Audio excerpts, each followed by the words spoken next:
Desperation was written all over the employee's face as he walked into the office. He only needed 2 days off because of a serious emergency, and he promised to work twice as hard when he came back to make up for the gap. But the boss didn't want to hear it. He claimed the short-form content department was already understaffed and that nobody was leaving. While the young man begged, the boss never even looked away from his phone. He was completely hooked on a live stream of a girl dancing. With a quick tap on the screen, the man flexed his money and sent a rocket, the app's most expensive gift. The streamer exploded with excitement, enthusiastically thanking him for the huge donation. Still determined, the employee made one last attempt. He explained that his mother was hospitalized and had nobody to take care of her. The boss remained completely cold. He treated the hospitalization like it was no big deal and asked whether the employee didn't have a father or other relatives to dump the problem on. To him, a family illness wasn't a reason to stop working. Without caring in the slightest, the boss turned his attention back to the stream, enjoying the entertainment he had just paid for.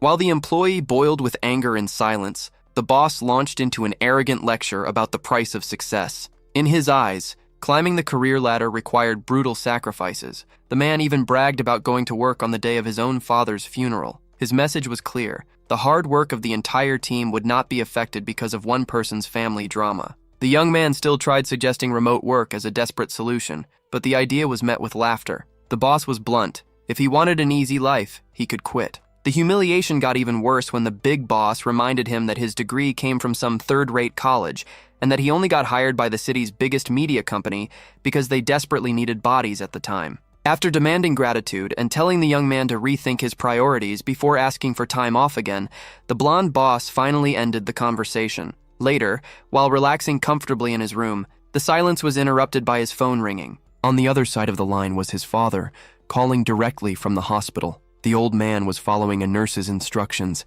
and demanded that his son come immediately. It seemed like the tables were about to turn. Hospital bills don't wait, and Shingong's mother was already at her limit. The administration's message was short and harsh. Either the payment came in soon, or she would lose her hospital bed. His father tried stalling with the same promises as before, but the doctors had already run out of patience. On the other end of the call, Shingong listened to every humiliating detail. His father still tried acting tough, saying that health insurance and a few loans from friends would cover everything, but the young man didn't buy it. He cut him off and promised he would handle everything himself, forbidding the family from borrowing money from anyone else. The old man let out a heavy sigh. He knew life in the massive city of San was a meat grinder, especially for a recent graduate with no savings. In the father's mind, there was only one dangerous explanation for his son's confidence. The boy was probably planning to drown himself in risky loans to cover the costs. Xin Wang's daily life had become a survival test. For the past year and a half, he had been scraping by on a tiny paycheck, sleeping in a bunk bed, and eating the cheapest food he could find. Every extra dollar came from sleepless nights editing videos, allowing him to save up 50,000 yuan. To him, that money was his mother's ticket to recovery. Even feeling like he had accomplished nothing in life yet, the young man made a drastic decision that would have made his ancestors lose their minds. He quit his job. With no backup plan and the economy falling apart, he turned his back on corporate security. The decision was completely impulsive, but it changed everything in an instant. Xin Wang's body reacted to a strange presence. A voice inside his head announced the awakening of the absolute freedom system, activated precisely because he had broken his family's traditions of caution and stability. An interface appeared in front of him with a surreal proposal. He had to spend the reward on luxury and pleasure without feeling any guilt. The rule was simple. The more money he spent on himself, the richer he would become in the future. In shock, the young man grabbed his phone to check his balance and figure out whether this was a miracle or pure insanity. His phone vibrated. The message on the screen looked fake. More than 80,000 yuan had been deposited into Xin Wang's bank account. Stunned, he assumed it was a scam, but a second notification confirmed the transfer. That ridiculous amount of money, enough to make his old monthly salary of 5,000 yuan look like pocket change, was real. The theory was confirmed. Quitting his job had truly activated the so-called absolute freedom system. While he processed his new financial reality and how easily the system worked, someone suddenly appeared behind him. A sweet but unexpected female voice asked what he was thinking about. When he turned around, he came face to face with Guyan. She wasn't just some random girl. She was the famous blogger with 8 million followers, known for her singing and dancing live streams. Her beauty hit him like a punch. Xin Wang instantly blushed, completely flustered, and couldn't process a single thing she said about plans for the next live stream. Noticing his reaction, Gon stepped even closer, teasing him over how distracted he obviously was.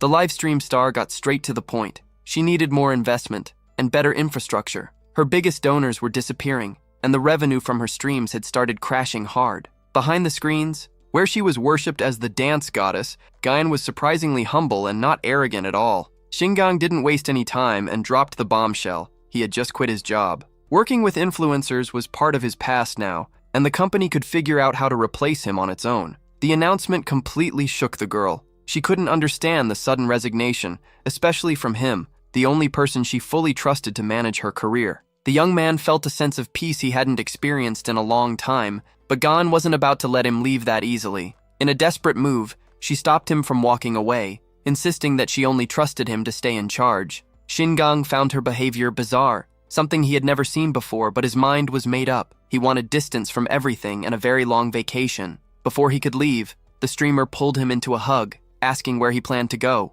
Her fear was real. She didn't want to lose her best talent to a competitor. Gain was clearly nervous. The idea of getting a new manager made her uneasy. She tried turning on the charm to keep Shingang around, but he wasn't falling for it anymore. The young man had already realized the system was his direct ticket to a multi-millionaire lifestyle, and he had no intention of wasting his time being anyone's subordinate again. While the blonde got herself ready, Shingang suddenly threw out a sharp comment. He said her nose looked crooked. The words hit like a truck. Gon froze in embarrassment and rushed to the mirror, desperately trying to spot the flaw before her live stream started. Then came a surprise notification from the system. Because he refused to flatter the girl, he was rewarded with 23,000 yuan. Seeing his balance jump to 162,000, Shingang burst out laughing. He had finally figured out the logic. Absolute freedom came from being authentic and refusing to act like a pushover. Even shaken, the streamer thanked him for being honest and got ready for the show. Since Shingang was already on his way out,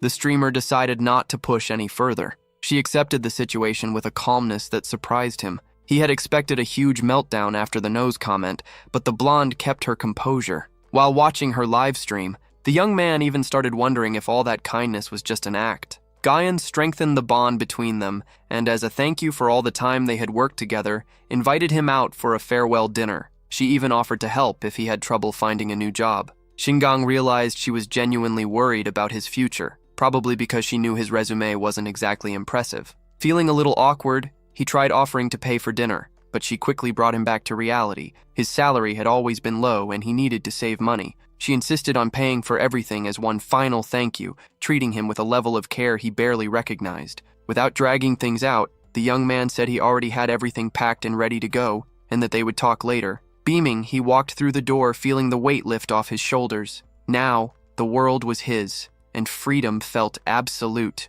Back in the day, Shingang's life revolved around counting every penny spent on transportation. He either walked or took the bus, and even splitting a taxi fare with someone felt like an outrageous luxury he rarely allowed himself. But those days of barely scraping by were over. Determined to treat himself to something worthy of his new reality, he ignored the prices and booked the most expensive ride on the app. Less than 3 minutes later, an intimidating Porsche Cayenne pulled up in front of him. The sharply dressed driver announced that his luxury ride had arrived and opened the door, treating him like a true VIP. The growl of the engine and the aggressive design of the car were hypnotizing. Shingang remembered all the times he hesitated to call even a regular ride, especially after midnight when there was nobody left to split the fare with. But things were different now. The system picked up on that feeling of extravagance and rewarded him for spending without fear, validating his new identity as someone who no longer checked price tags. Ignoring the ride cost paid off immediately. The system deposited another 50,000 yuan into Shingang's account.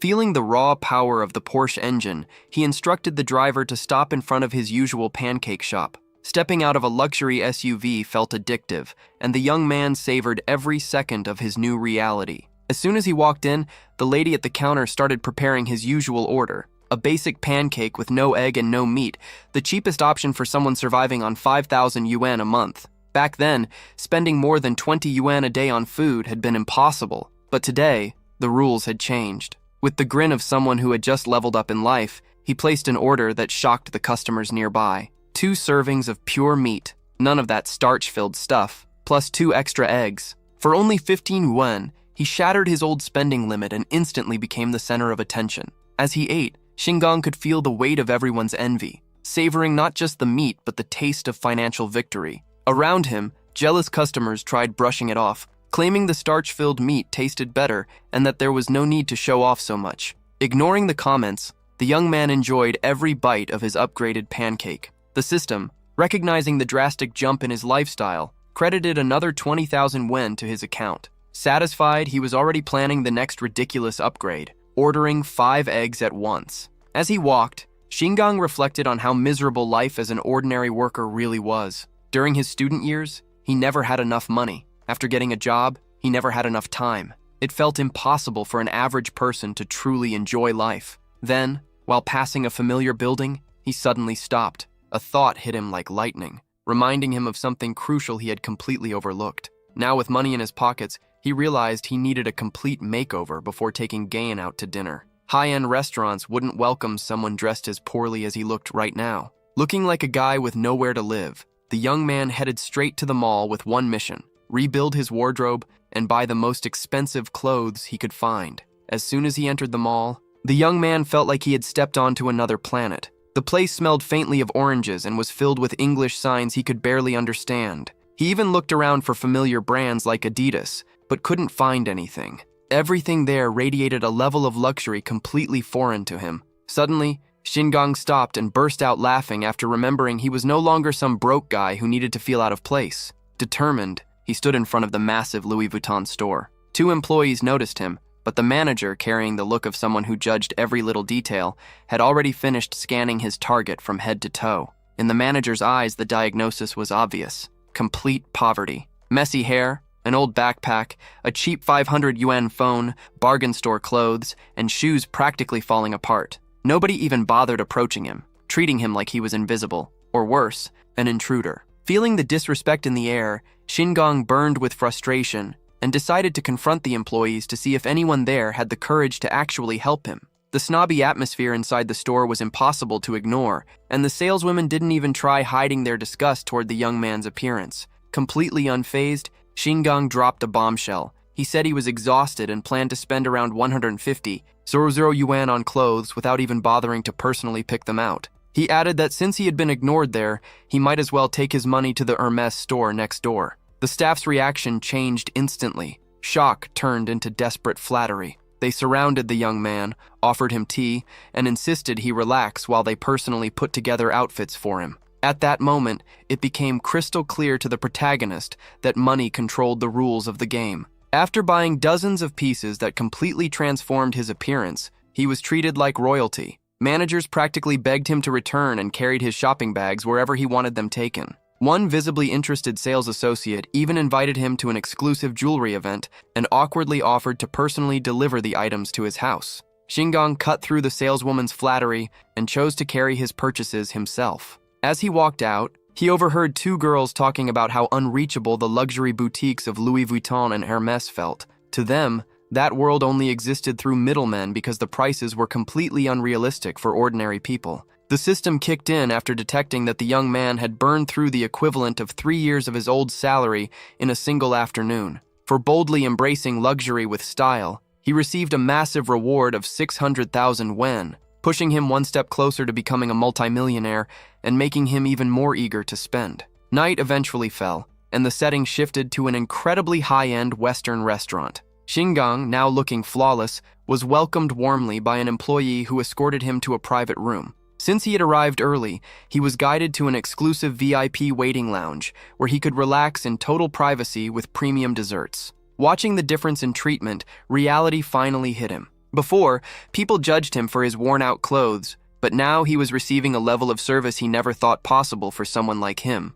As he entered the VIP area, Shingang found a table overflowing with desserts and tea, all available with nothing more than the press of a service bell. The manager, acting with exceptional politeness, wished him an enjoyable stay before quietly stepping away so she wouldn't disturb him. From the 40th floor, the view of Sand City looked surreal. He realized money didn't just buy luxury. It placed people on a level most could never even imagine. With his dreams finally starting to become reality, he decided it was time to take care of his family. Not wanting to scare his father, he transferred only 100,000 yuan, already preparing an excuse that the money came from freelance work and that nobody needed to worry about where it came from. While waiting, he opened Gain's livestream. Even though he had already sent her the restaurant's name and address, the streamer hadn't even seen the message. She kept chatting with fans and asking for gifts during the stream, completely ignoring Shingang. As strange as it felt, that kind of behavior was typical of her unpredictability. Eventually, Gon ended the live stream and said goodbye to her followers, exhausted after streaming for hours. When her co-workers invited her out, she declined, explaining that she already had plans. One of the streamers jokingly asked if the date was with some new wealthy sponsor. Clearly annoyed, Gon explained that she was meeting Shingang. The comment instantly sparked gossip. Everyone knew he had quit his job, and her insistence on seeing him suggested there might be something more going on. She shut down the rumors, saying it was only a thank you dinner for all the support he had given her as her manager, adding that he would definitely insist on paying the bill. Interested in a free meal, one of her friends decided to invite herself along, assuming that if he was paying for everyone, the restaurant had to be cheap and casual. They agreed that if the place turned out to be expensive, everyone would cover their own meal to avoid taking advantage. While the group got excited over the idea of treating themselves after work, only one of the co-workers seemed uncomfortable and hesitant about accepting someone else's generosity. The redhead still had the image of a worn-down Shingang stuck in her mind, a guy who couldn't even afford an extra egg with dinner. Completely unaware of those thoughts, Gon mentioned she needed to remove her makeup and told everyone to meet in the parking lot in 10 minutes. When they got there, the girls were stunned by the luxury car parked nearby. They couldn't understand how Gon could afford something like that, especially with the advertising market struggling. The streamer simply shrugged and said the secret was dancing herself to exhaustion during live streams, something her friends thought sounded way too exhausting. While one of them daydreamed about being discovered by a rich, kind-hearted fan, the more realistic friend quickly shut the fantasy down, saying it was incredibly rare to find a sponsor who didn't flirt with every girl around. The mood shifted completely when Gon finally checked the address Shingang had sent. The shock hit instantly. She had never expected an invitation to a place that luxurious. One of the friends, assuming it was some cheap, sketchy place, tried to make fun of it, but instantly went silent the moment she heard the restaurant's name, Lingua, located inside the iconic Chinsan building. Panic spread through the group when they realized the average bill there started at no less than 3,000 yuan per person, and getting a reservation was practically impossible. The group was overwhelmed with disbelief. One friend insisted there was no way Shingang could have gotten rich overnight and argued the whole thing had to be some kind of mistake. Another suggested he might simply be trying to show off, maybe booking a cheaper section inside the luxury restaurant just to impress everyone. Guyan, however, defended him, saying he wasn't the flashy type and that nobody should jump to conclusions before seeing the place for themselves. The group headed out in the streamer's luxury Audi, a car that stood out for both its speed and the absurd comfort inside. The girls admired the vehicle, assuming Guyan's wealthy followers were the reason she could afford that level of luxury. The redhead, consumed by ambition, admitted she would do almost anything to own a car like that and started throwing out extreme ideas for making money fast. Not everyone agreed. One of the girls argued that no amount of money would make her accept certain conditions, saying that when rich men marry streamers, it usually ends with the woman becoming a stay-at-home wife and abandoning her career. As the conversation shifted toward the price of freedom and status, attention turned back to Guyan. Her friends wanted to understand why she stayed so attached to her former manager. Guyan stayed quiet, deep in thought, fully aware that rushing into marriage without financial independence was basically signing up for a life of submission.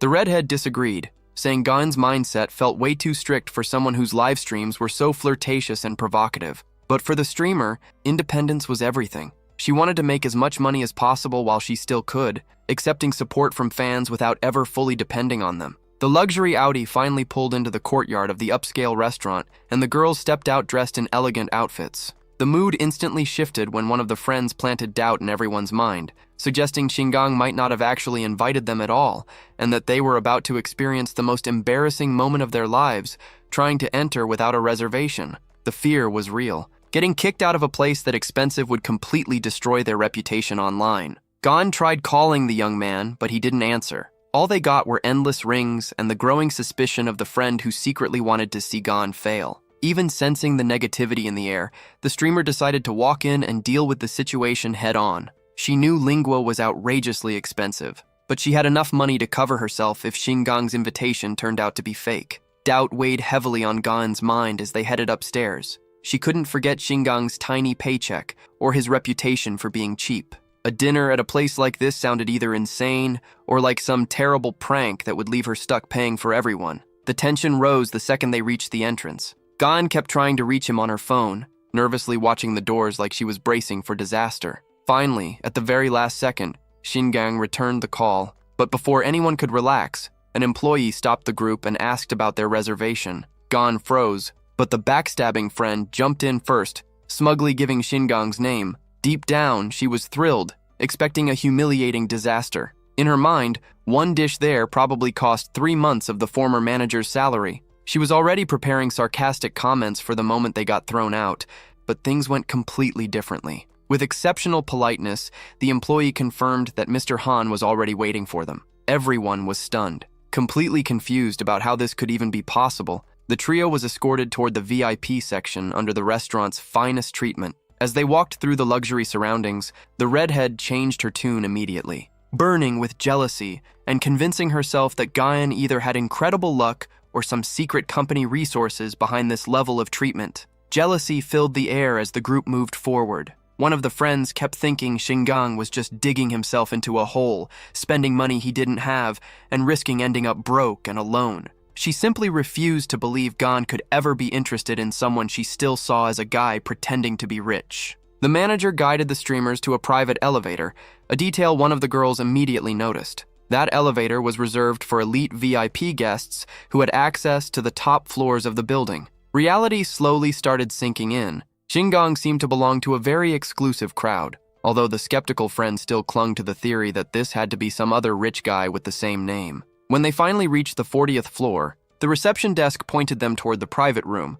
but Xingang still hadn't arrived. The girls were instantly mesmerized and immediately wanted to document everything for social media engagement. The problem was that the restaurant strictly banned photos in the hallways to protect guest privacy, allowing pictures only inside private rooms. Even so, one of them couldn't resist sneaking a picture, eager to flex the fact that she had entered a place most ordinary people could only dream of. The jealous friend, acting almost like a traitor, encouraged the others to take photos as proof that Xingang had invited them only to stand them up, something she considered the obvious outcome. Meanwhile, the blonde admired the picture she had taken, fully aware this might be her one and only chance to ever step inside a place so luxurious. Growing irritated by the delay and worried about embarrassment, one of the girls questioned Gan about where Xingang was, convinced the whole thing had to be a misunderstanding. Right then, a restaurant employee knocked on the private room door, asking for Mr. Han and informing him that his guests had arrived. Even then, Gan still struggled to believe it,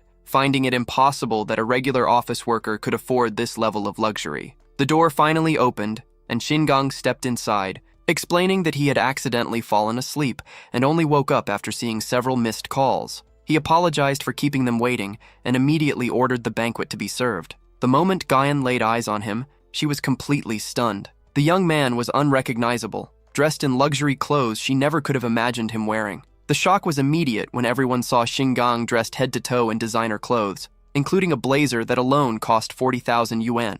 One of the girls, practically burning with jealousy, recognized that he was wearing Louis Vuitton's latest collection and instantly concluded that the young man had to be some second-generation heir, secretly hiding his fortune. She couldn't wrap her head around how lucky Gan was to have landed such a low-key rich guy. Still a little groggy from sleep, Xingang greeted Zhang Qing and asked for the redhead's name, learning that she was called Sinuo. He apologized for seeming mentally scattered, quietly noticing that without internet filters, her appearance looked pretty different from what he had imagined. Trying to keep her composure, Sinuo awkwardly explained that she was just wearing lighter makeup than usual, though she couldn't hide her nervousness as she bit her lip. Gan stepped in, explaining that her co-workers had invited themselves along after work and asked if he minded them joining dinner. Before he could even answer, an army of waiters arrived carrying an extravagant feast filled with outrageously expensive dishes that left the girls speechless. The display of luxury was so extreme that even Guyan started questioning whether this was the same man who used to split every expense down to the last penny,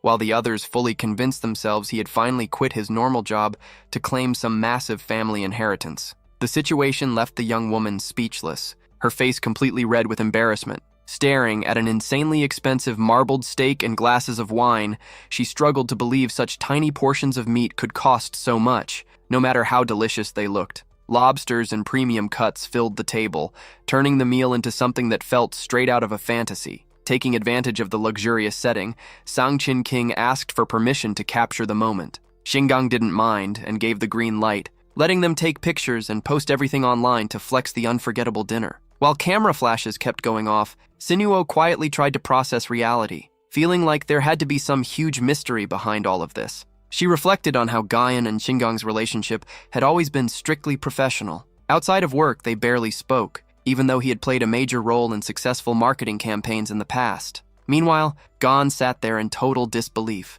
remembering how not long ago Shingang had been so broke that he hunted for discount links just to afford taxi rides or train tickets. The only explanation left in her mind was that her friend had secretly been a billionaire heir all along, living an absurdly simple and practical lifestyle. Gain's theory was that maybe he expected her to pay the bill just to test whether she truly believed he was rich. Completely ignoring formalities, Shingang called over a waitress and asked for something simpler, something that would actually fill him up. His straightforward attitude impressed Shin King, especially because she hated leaving expensive dinners still feeling hungry from tiny portions. The employee suggested elegant dishes like ribs and caviar sauce, but the young man thought everything sounded bland and lifeless. He wanted real food, cooked over high heat, and demanded generous portions of crab, beef, and imported lamb, all cut into rough, hearty pieces. The girls had never seen someone place such rough orders at a luxury restaurant, and opinions instantly split. To Sinuo, it was ridiculous. She couldn't understand why anyone would go to a French restaurant only to ask for what sounded like street food, and she started leaning toward the idea that he was more scammer than heir. Completely unfazed, Shingang also ordered grilled kidneys and skewers. Desperate to satisfy such an important guest, the waitress rushed to the kitchen. She later returned looking horrified, apologizing profusely because the chefs had taken offense to the off-menu requests and refused to prepare the dishes that way. Without losing confidence, the young man demanded to speak with the manager and complained about the menu. The atmosphere instantly grew tense as the manager arrived and, with visible discomfort, explained that the restaurant strictly followed French culinary traditions. Internally, Sinuo celebrated, convinced the country bumpkin was finally about to be put in his place for asking for barbecue in such an upscale environment. Then came the twist. The protagonist casually offered an outrageous deal, 300,000 yen for the grilled skewers and kidneys, plus another 50,000 as a tip if the food actually tasted good. The manager and streamers froze in complete disbelief, but the irritation on the manager's face disappeared instantly the moment he heard the amount. His entire tone changed on the spot, and he eagerly began writing down every detail of the order, promising to personally oversee the kitchen. Shingang even teased the manager about his supposed loyalty to restaurant standards, but assured him he'd be rewarded well for moving quickly. Now completely obedient, the man rushed off toward the kitchen to make sure the customers' wishes were fulfilled. The system quickly rewarded Shingang for his relentless attitude, reinforcing his philosophy that food should bring pleasure, no matter the setting. Even Sangchin King bought into the logic, realizing that photos of barbecue skewers inside a luxury restaurant would absolutely blow up online. The bizarre order was eventually fulfilled, and despite obvious confusion, the waitstaff served the table. What appeared on the top floor of Beijing's tallest building, inside a 3 Michelin-star restaurant, felt completely surreal. Street food that looked like something from an ordinary roadside stand. To the girls, it was undeniable proof that money could buy absolutely anything. On the other side of the table, Sanan King could barely believe what she was seeing. Eating street skewers inside the absurd luxury of Sintian Tower sounded like the kind of story nobody would ever believe. Meanwhile, Xingwang completely ignored the extravagant setting and focused entirely on enjoying dinner with the ladies. Within 10 minutes, he had devoured almost everything, wiped his mouth in satisfaction, and headed for the restroom, leaving the 2 women alone. The mood at the table changed instantly. The topic quickly shifted to Xingwang's clothes, which clearly cost a fortune, at least 150,000 yen. In their eyes, he absolutely came from a wealthy family line. The conversation turned toward Gao Wen. Was she the reason a guy this influential had ever worked at their company? One of the girls, still skeptical, admitted she didn't think her friend was all that extraordinary looking, but theorized that rich people loved unusual experiences and simple lives, purely out of boredom. Kusinuo's curiosity shot through the roof. She wanted to know whether Gao Wen was hiding some kind of secret, or if she genuinely had no interest in the guy. Meanwhile, the blonde's heart raced at the thought of being pursued by someone capable of blowing tens of thousands of yuan on a single dinner. What felt strange to her was how calm Gao Wen seemed, acting as if this kind of thing happened all the time. When questioned about the kebabs and her friend's sudden fortune, Gao Wen simply shrugged. To her, Xinguang had always been nothing more than the hard-working co-worker, the quiet guy who stayed late, worked overtime, and tried to be the perfect employee. There had never seemed to be a hidden millionaire beneath the surface. A wave of suspicion settled over the group. San Jinqing floated the idea that the whole thing might be fake. After all, the world was full of scammers pretending to be rich to impress women at expensive dinners. Convinced Xinguang was just an incredibly convincing actor, one of the friends decided they needed to test whether his bank account was actually real, even if Gao Wen didn't think it was necessary. In the end, the plan to test their host's finances got shut down. They agreed it would be rude to confront the guy paying for dinner, so Kyusinuo told everyone to drop it and avoid embarrassing themselves, deciding it was better to simply enjoy the memory of such an extravagant night. There was a real fear hanging in the air. Gao Wen was a rising star, and the streamer world could be dangerous. If a man started spending fortunes to win her over, he might eventually try to control her life or reveal a darker side. But Gao Wen quickly reassured her friends, making it clear she had no intention of dating Xinguang. To her, the bond between the three women mattered more than anything. They were like sisters who supported one another above financial interests. The scene shifted to the parking lot. As they got ready to leave, Gao Wen stayed lost in thought. She sincerely hoped Xinguang wasn't drowning himself in debt just to maintain the image of being rich, hoping he was doing well and making honest choices. Halfway through the ride, San King finally asked the question directly. Did he have a girlfriend? Looking slightly awkward, Xinguang admitted he had always been single. The answer caused instant shock. The girls couldn't believe someone who looked and carried himself like that had never been in a relationship. He explained that his life had been a non-stop cycle of work and extreme budgeting, saving every penny of his paycheck with no time to actually live. Just thinking about his old job made Xinguang visibly tense. The trauma was obvious. He genuinely felt like a failure because of everything he had gone through. Trying to lighten the mood, one of the girls pointed out that it was still early, only around 9 at night. The suggestion came immediately: keep the night going at a nightclub. Even if she didn't have the same money as some people they knew, she insisted she knew the perfect place and offered to pay for the group's drinks. The idea of going somewhere packed with influencers and celebrities immediately caught the protagonist's attention. He saw it as an opportunity to network and learn, so he accepted the invitation without hesitation. The destination, the hottest club in the city. The atmosphere in the car felt weird during the drive. While driving, Xinguang seemed strangely out of place, and Gao Wen sat in heavy silence, clearly bothered by something. Completely unaware of the tension, the young man was busy making ambitious plans in his head. With his current bank balance and all the technical experience he had gained from years of being an overworked employee, he realized he had everything he needed to launch his own media agency and dominate the market. After parking outside the club, Sinuo gave him a warning. This place wasn't for ordinary people. Prices were insane, and she made it clear that her own budget could barely cover a few basic drinks. Luckily for him, the group seemed understanding, and nobody tried to take advantage of his generosity. Inside, the chaos of the party was at full intensity. Xinguang noticed a wealthy guy surrounded by stunning women, feeling both excited and uncomfortable at finally being somewhere he had previously only seen through screens. While the other two girls were completely thrilled, he and Gao Wen looked more like fish out of water. When it came time to order drinks, everyone's preferences came out quickly. A margarita here, a non-alcoholic mojito for Gao Wen, since she had volunteered to drive, and a pink lady for Sang Chin Chin.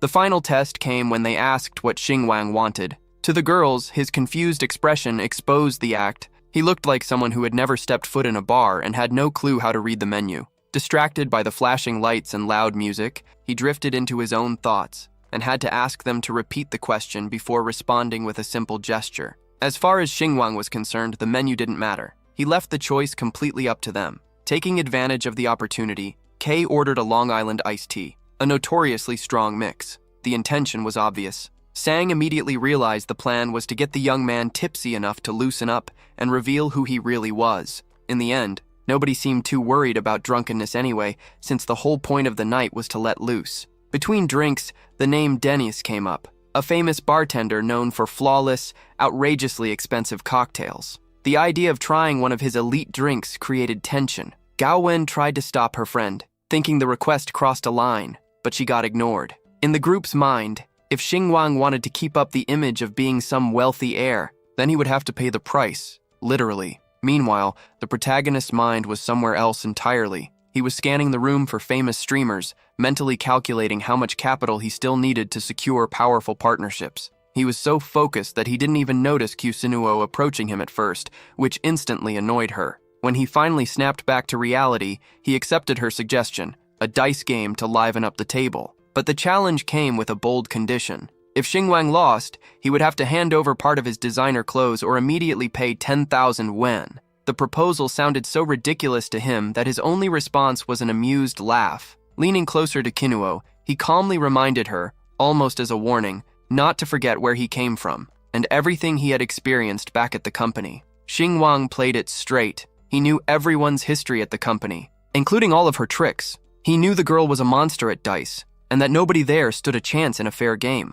Her plan was obvious: bleed him dry for easy money. In her mind, he was still the same average employee surviving on a 5,000 yuan salary with absolutely no future ahead of him. To the group, seeing the poor guy suddenly walk out dressed in Louis Vuitton, pay for a luxury dinner, and then bring them to the hottest nightclub in town had to be an act. Xingwang decided to play along and admitted the truth. He really hadn't been born into wealth. Instantly feeling victorious, the girl started bragging to her friends, convinced she had exposed the fraud. But her celebration didn't last long. Xingwang cut her off mid-sentence and calmly told her he wasn't finished talking. He explained that while he wasn't some rich heir, his bank account was doing just fine. Then came the brutal counterattack. He casually offered 300 yuan on the spot, but with one humiliating condition. The shock hit instantly. Red-faced with embarrassment, Kusino began stammering, refusing the challenge and saying it crossed every possible line. Before things could spiral completely out of control, Gao Wen stepped in, trying to calm everyone down and convince her friend that it was just an over-the-top joke and everyone should sit back down and relax. Deep down, though, doubt lingered in the air. Nobody there actually believed this guy had 300,000 yuan to casually throw away on something that insane. Without hesitating, Xingwang delivered the checkmate. He stood up and announced to the entire VIP section that the tab was officially open. He declared that he would spend 300,000 wen on drinks for everyone in the room. Holding his card in the air, he guaranteed the party was on him. Seconds later, a club employee confirmed the impossible. The payment had gone through, and the money was already in the venue's account. The place erupted. An excited crowd surrounded the young man, showering him with gratitude, unable to believe someone so generous had been sitting among them the whole time. For the outrageous spending and fearless flex, the system rewarded him with another 66 million yuan, somehow making the whole moment even more profitable. While the chaos of celebration exploded around him, Kusunuo sat frozen. Xingwang knew she had always looked down on him for being poor, but her respect meant absolutely nothing to him. In his eyes, people who only moved for money were no better than insects. He had proven that those who lived by money could also be crushed by it. Completely speechless and humiliated, the girl shrank into her seat in total silence. The awkwardness spread through the other girls at the table, forcing them to rethink everything they thought they knew about him. Eventually, the pressure became too much. The streamer suddenly stood up, making up some excuse about plans for the rest of the night before practically running away, clearly devastated and barely holding back tears. Watching his rival's desperate escape, the young man simply sat there and observed the aftermath of his financial knockout. As things finally calmed down, San and King suggested the group take advantage of the open bar now that the ridiculous tab had already been covered. But the peace didn't last long. A flashy-looking girl suddenly appeared and, after recognizing Gao Wen, immediately started throwing insults. With a mocking smile, she sarcastically asked if Gao's live stream had been a total disaster and whether she was drowning her sorrows in alcohol. The intruder didn't stop there. Acting completely shamelessly, she claimed Gao Wen's popularity was falling off fast and that it no longer made sense for her to keep acting like some big star. In her eyes, Gao was nothing more than someone obsessed with bragging about her looks, now weakened and on the verge of becoming irrelevant. Gao Wen tried shutting the conversation down quickly, saying it was none of anyone's business, while Xingwang quietly watched, clearly annoyed by the woman's disrespect. Without being invited, the newcomer pulled up a chair, immediately seeing the perfect opportunity for content. She started a live stream on the spot, announcing to her followers that she had just run into the famous Gao Wen. Realizing her rival didn't want any part of the conversation, the streamer turned to her audience and encouraged them to pressure Gao into joining the live stream. The rivalry heated up even more when one of the girl's biggest donors promised to send a storm of expensive virtual gifts, rockets, to push her past Gao Wen in the rankings and claim the #1 spot on the platform. Right in the middle of the tension, Gao Wen's phone rang. It was an urgent call from her manager, forcing her to step away from the table for a moment. The order from management was simple: no breaks. He demanded Gao start streaming immediately to capitalize on the surge of new followers, completely ignoring the fact that she was supposed to be enjoying her night off. Since the company had already paid to feature her channel on the app's front page, she had no choice. Despite being exhausted, Gao turned to face her rival head-on. The cocky streamer tried intimidating her, but the protagonist accepted the challenge without hesitation. The two set up tripods and launched into a dance battle for the viewers. Gao Wen was technically superior and looked absolutely stunning, but something felt off. The game was being manipulated behind the scenes. San Chin Chin noticed the problem almost immediately. A flood of rocket gifts kept pouring in, but every single one was somehow landing in the rival's account. The provocateur laughed smugly, feeling victorious while rumors started spreading in the chat. Viewers began claiming Gao Wen probably relied on filters and editing software at home because, live and in person, she seemed to be losing. Xingwang opened the livestream and watched the rankings shift in real time. They were about to crown a new #1 based on a rigged game. He instantly realized what was happening and decided it was time to step in. The next second, the app practically froze. A legendary gift appeared on screen, the most expensive item on the platform. Gao Wen's eyes widened as the alert flashed across her display. Big Brother had entered the fight. With a grateful smile, she formed a heart with her hands toward the camera. Gao Wen wasted no time thanking the mysterious donor. That single moment of gratitude opened the floodgates. An avalanche of gifts began pouring into her account, turning her exhaustion into pure adrenaline and excitement. On the other side, the pink-haired rival was furious. She had thought victory was guaranteed, but she never expected a hidden whale to be lurking inside Gao Wen's stream. The mood in the comments shifted instantly. Viewers began clowning on the provocateur, saying she was just throwing money away now that Gao Wen's victory seemed inevitable. Completely stunned, the rival watched as Gao celebrated every new missile gift flooding in. Behind the scenes, the system was hard at work. Xingwang was the one responsible for the financial massacre. For spending so aggressively and showing off without hesitation, he earned another 5 million yuan bonus from the system. The whole thing felt so absurd that even Xingwang's friends started theorizing that some rich kid must have gotten a hold of their parents' phone and was randomly pressing buttons. Nobody had the slightest suspicion that the mastermind behind the chaos was sitting at the same table. Gao Wen, despite being blown away by the mountain of donations, was running on fumes and could barely string together complete sentences. The commotion caught the attention of Sui, a diamond-level donor who didn't like seeing the spotlight drift away from his favorite streamer. Trying to take back control, he started pouring serious money into the rival's livestream as well. Seeing the support arrive, the bold streamer even promised private exclusive videos to her sponsor. To her, any sacrifice was worth it if it meant staying on top and rewarding the person funding her success. The desperate attempt to surpass Gao Wen only made Xingwang laugh. For the first time, the game actually felt interesting. Meanwhile, even though she was exhausted, Gao Wen kept dancing. The adrenaline rush of watching her bank account explode during a single live stream mattered more than how tired she felt. What happened next became legendary. Big Brother unleashed an absurd streak of 500 missiles all at once. The system, practically stunned by that level of flexing, officially crowned Xingwang as Gao Wen's biggest donor in history and rewarded him with another 10 million yuan bonus. The victory was absolutely crushing. Beaming with gratitude, the girl kept thanking her #1 supporter over and over, completely unaware that the financial destruction was nowhere near finished. Another 1,000 rockets blasted across the screen moments later. For Xingwang, it was basically an infinite money loop. The more he burned through on the livestream, the more cash the system poured back into his account. He pocketed another 10 million yuan reward, while Gao Wen, genuinely worried about how hard someone would have to work to earn that kind of money, begged him to stop spending on her. After wrapping up the dance battle, viewers in the comments lost their minds, praising the streamer for her humility and genuine character. On the other side, Sui realized he had basically thrown millions into a fire. Gao Wen had walked away with all the glory, breaking viewership and revenue records bigger than even the platform's top creators could dream of.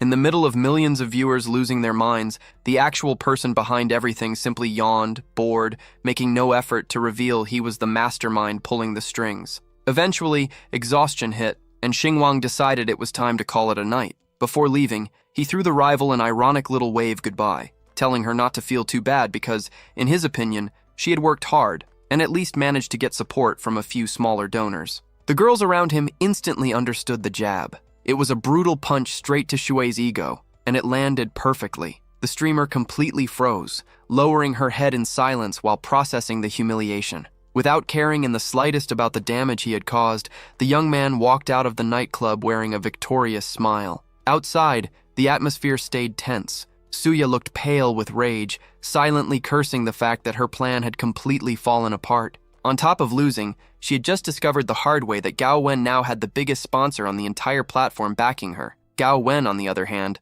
looked more overwhelmed than happy. She admitted to her friends that she felt anxious. She had never seen that much money and so many gifts pour into her live stream at once. To her, the whole avalanche felt terrifying, but her friends had no patience for the anxiety. In their eyes, an amazing guy had just appeared to save her, and she needed to figure out who he was immediately. Determined, one of the girls grabbed her phone and sent a direct message to the mysterious Big Brother. Nobody was prepared for what happened next. The loud sound of a new message notification echoed straight from Xingwang's pocket. Silence instantly swallowed the group as everyone slowly turned to stare at him. San Hing finally started putting the pieces together. The streaming app notification exposed everything at the absolute worst possible moment. Sanin King had just messaged the live stream's biggest donor, and seconds later, Xingwang's phone lit up. The atmosphere instantly grew heavy. Gao Wen had already started suspecting the truth, but chose to quietly observe while the visibly nervous young man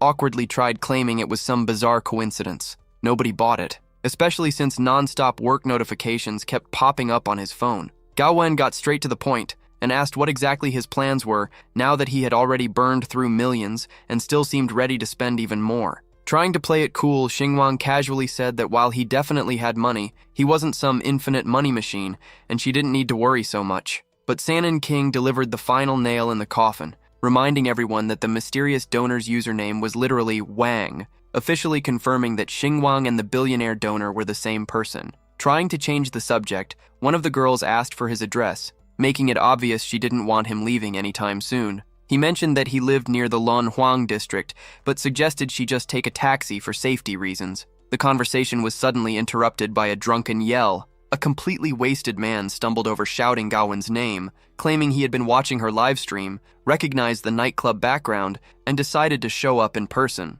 Gao paid him absolutely no attention and tried walking away to continue the conversation. What nobody expected, however, was that the drunken man already knew Xingwang from an old job. Seeing Xingwang there completely shattered the guy's worldview. Clearly drunk out of his mind, he couldn't understand how someone he used to see as a total nobody could possibly be there. He immediately started throwing insults, saying a loser like Xingwang was only good for mooching off women and would never amount to anything. Gao Wen wasn't about to let it slide and immediately shut down the prejudice. She firmly stated that she trusted the young man completely, reminding everyone that he had not only invited her to dinner, but had also covered the bill for everyone at the nightclub. The statement completely threw the drunk guy off balance, but he quickly burst into mocking laughter. To him, it sounded like a fairy tale. There was no way some unemployed loser could afford that kind of luxury. The man kept attacking, claiming Xingwang was a professional liar who manipulated girls just to look important. That was when the green-eyed girl jumped into the argument to confirm the truth.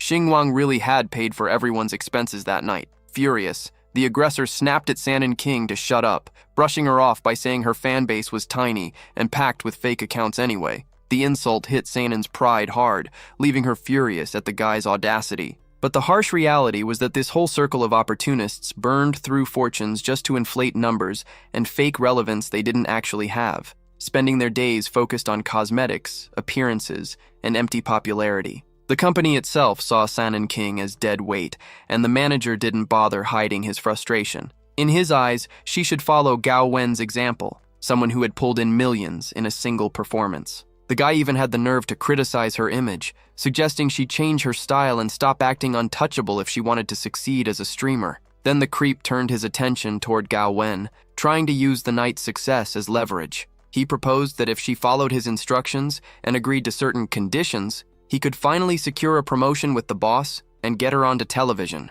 The harassment became painfully obvious when he reached out his hand and implied that Gao Wen could have everything she ever wanted if she just spent one night with him. Xingguang, who had been silently watching everything unfold, finally had enough. Before the man could even touch her, the protagonist stepped in sharply, shoving the creep's hand away and demanding respect. Furious at being interrupted, the manager snarled insults, calling Xingguang a loser and mocking his pathetic attempt to play hero. In the aggressor's mind, someone dressed in cheap clothes had absolutely nothing to offer a woman like Gao Wen and should simply disappear. The manager's mockery had no limits. He continued humiliating Xingguang, claiming the guy ranked lower than a beggar and was completely unworthy of standing beside someone like Gao Wen, while the protagonist stood his ground. The streamer noticed something strangely confident about him, but kept the thought to herself. Before walking away, she threw out an ultimatum. If the manager ever bothered her again, she would terminate the contract immediately. The man burst into sarcastic laughter,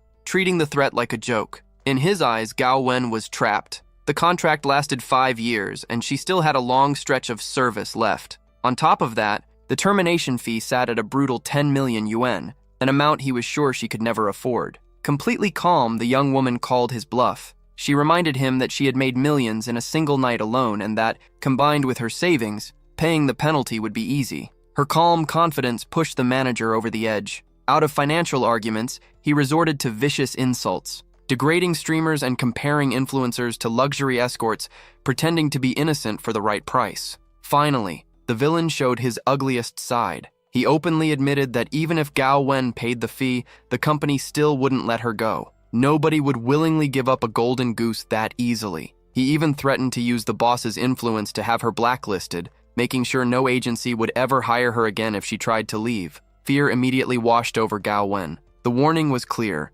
Leaving the company could mean the end of her career and complete exile from the industry. Seeing his friend visibly shaken, Xingguang stepped in with absolute confidence. He told her that if she wasn't welcome there anymore, then she should just leave, because he already had a plan. The protagonist revealed that he was preparing to buy Meow Media and give her a brand new professional home. Not only would Gao Wen be free to leave, but the manager himself would also be fired the moment the deal went through. The revelation completely froze the villain for a second. The idea that this so-called loser could buy a company that size sounded completely ridiculous. Trying to keep up his superior attitude, the manager even shoved Xingguang mockingly, laughing and saying he couldn't wait to watch the pathetic purchase attempt fail. Before storming off, the guy spat on the ground in frustration, convinced the whole thing was just some cheap bluff to impress women. Meanwhile, reality started crashing down around San and King. She broke down after realizing her so-called successful life had been built on a complete lie. The truth hurt. Almost all of her followers were bought bots, and real audiences barely even knew who she was. As the fake image she had built started collapsing, the streamer burst into tears. She mourned the loss of constant attention and the gifts from fake wealthy admirers, unable to accept that everything she believed in was falling apart. The truth finally came out. The astronomical donations had been staged by the agency itself to inflate numbers and fake popularity. Panic consumed the girl as she realized her fame was nothing more than a house of cards and that her success had never truly been real. Trying to stop her friend from completely spiraling, another girl argued that people still genuinely cared about her makeup content and that the manager's threats were nothing more than psychological manipulation tactics. Xingguang watched everything from the sidelines, choosing not to interfere and instead letting Gao Wen handle things on her own. Grateful for the support, Gao Wen thanked him for stepping in and thanked her friend for opening her eyes to Suya's true nature. Still shaken,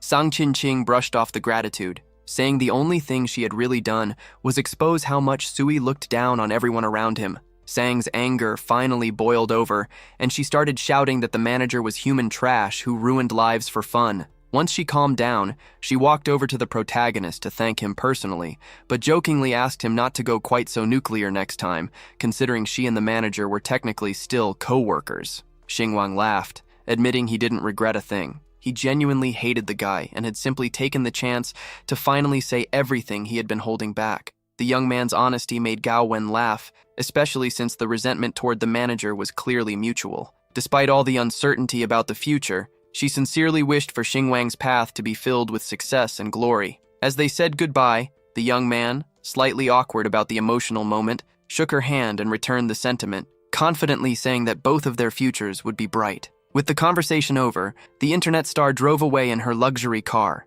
leaving the night behind. Reality only truly hit Xinguang after the noise from the live streams finally died down. He had been so focused on the endless flood of donations and virtual rockets that he hadn't even processed the final balance. The moment he checked the notifications, the shock nearly stopped him cold. He now owned a fortune big enough to support generations. Millionaire status wasn't just a fantasy anymore. It was real, and pure excitement rushed through him. With his life completely transformed, the young man decided it was finally time to head home. His original plan had been to take the train, but his new lifestyle demanded something faster. Looking up flights, he felt the weight of the prices. Back in the day, even spending 300 yuan on an express train felt extravagant. Still, he didn't hold back and booked a first-class seat for 4,000 yuan. The flex paid off immediately, as the system rewarded him with a 10,000 yuan bonus for choosing luxury. The next morning, however, delivered a brutal reality check at the dorm. Violent pounding on the door shattered his sleep,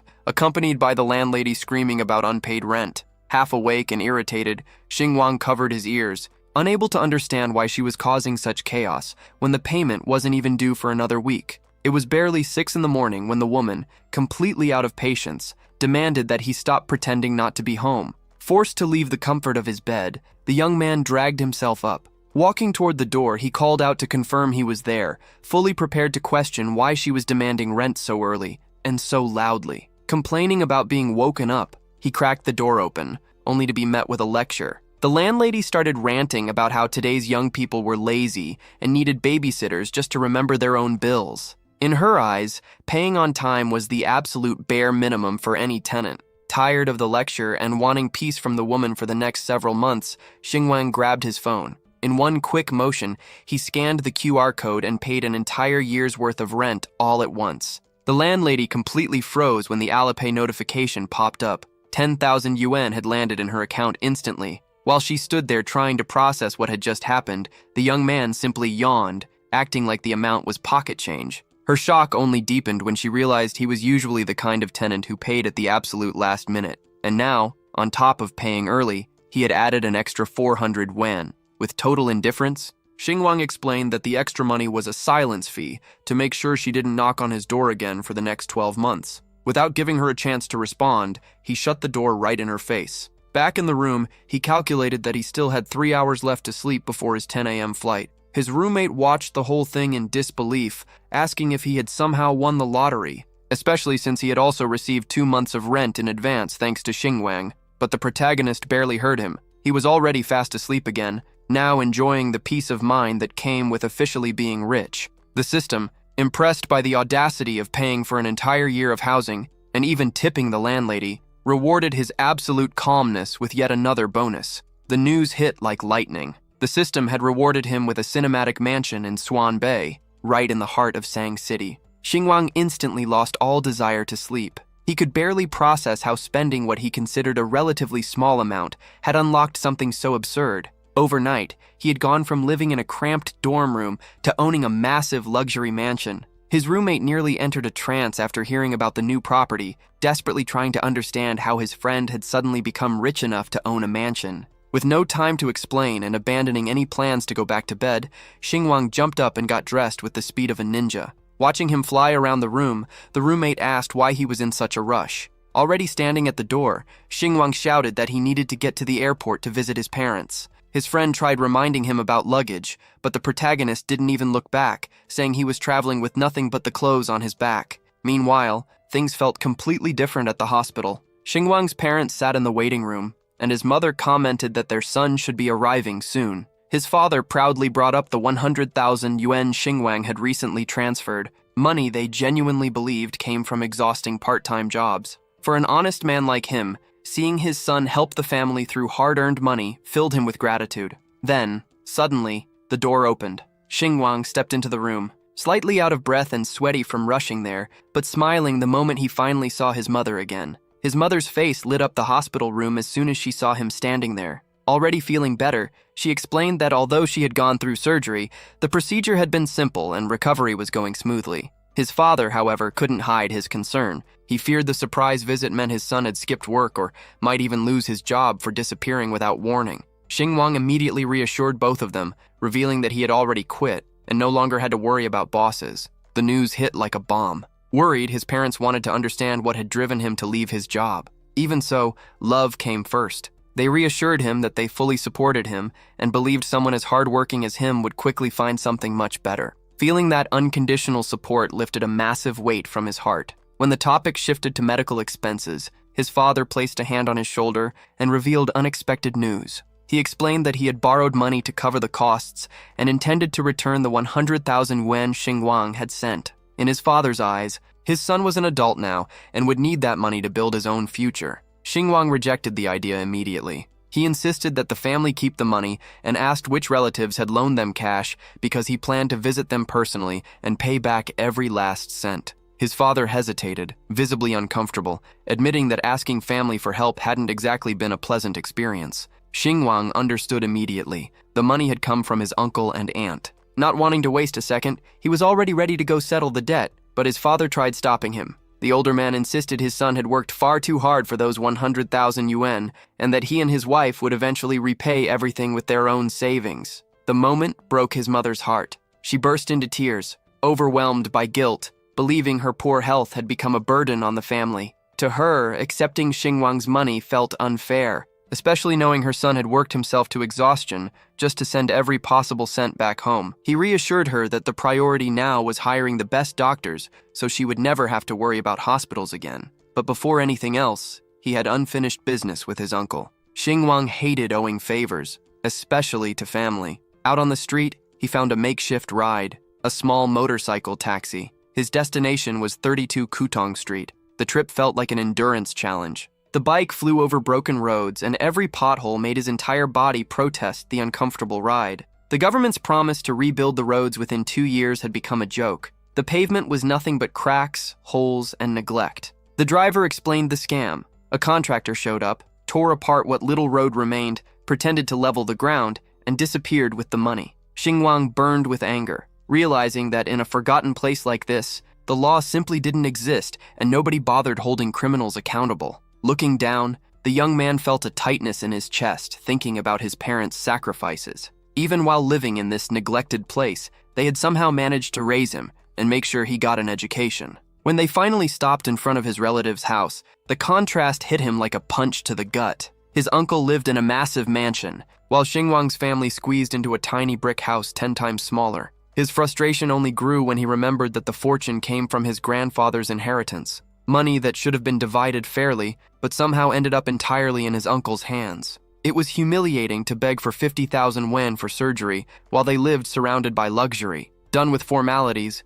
Xinguang marched to the entrance and knocked hard, determined to settle the debt once and for all. A beautiful young woman stepped outside to see who was making all the noise. The two recognized each other immediately, and confused, he asked what she was doing at his uncle's house. Before she could explain, the owner of the mansion appeared at the door. His uncle greeted him with a sharp comment, suggesting that the girl, Xinguang's future fiancée, would be far better off living in the mansion than staying with someone like him. That was when it finally clicked for the protagonist why she was there. Keeping his eyes shut to stay calm, he got straight to the point. He was only there to pay back what his father owed. The girl didn't understand the coldness. Back then, the roles had been reversed. She had always been the one chasing after him. Sensing the tension, the uncle shut down any chance of reconnecting, treating his nephew like a nobody. With a mocking tone, the girl even bragged that country life was better than the city because people there could afford luxury brands like Nike and Adidas, while he looked like he barely had anything.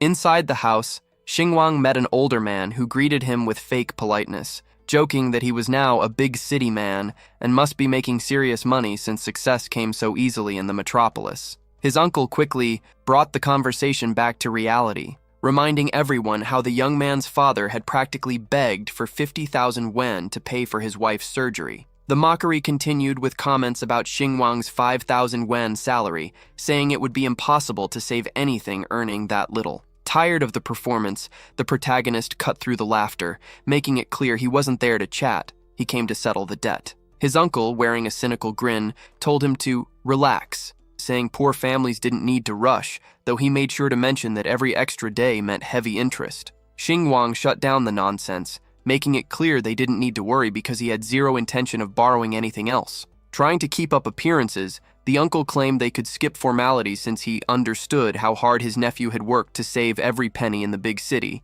and help his parents. The sarcasm was obvious, but the protagonist didn't budge and repeated that he was paying everything off right there. Realizing the young man wasn't backing down, the uncle dropped the act and told his son to bring the debt ledger from the office. While waiting, the arrogant man kept up his hypocritical speech about blood ties being more important than money, though he understood why a college graduate with pride wouldn't want to live off others. In his mind, the situation was obvious. Xinguang could probably only pay back a small portion. The shock came fast. Within seconds, the young man transferred 51,000 yuan, the full debt plus every bit of abusive interest. His uncle grabbed the phone with trembling hands, stunned as he stared at the balance. The debt he had planned to use to keep his nephew's family trapped for years had vanished in an instant. When asked how he had managed to get so much money, Xinguang only smirked dismissively while heading for the door, casually remarking that in the big city, that amount barely counted as pocket change. Trying to salvage what was left of his pride,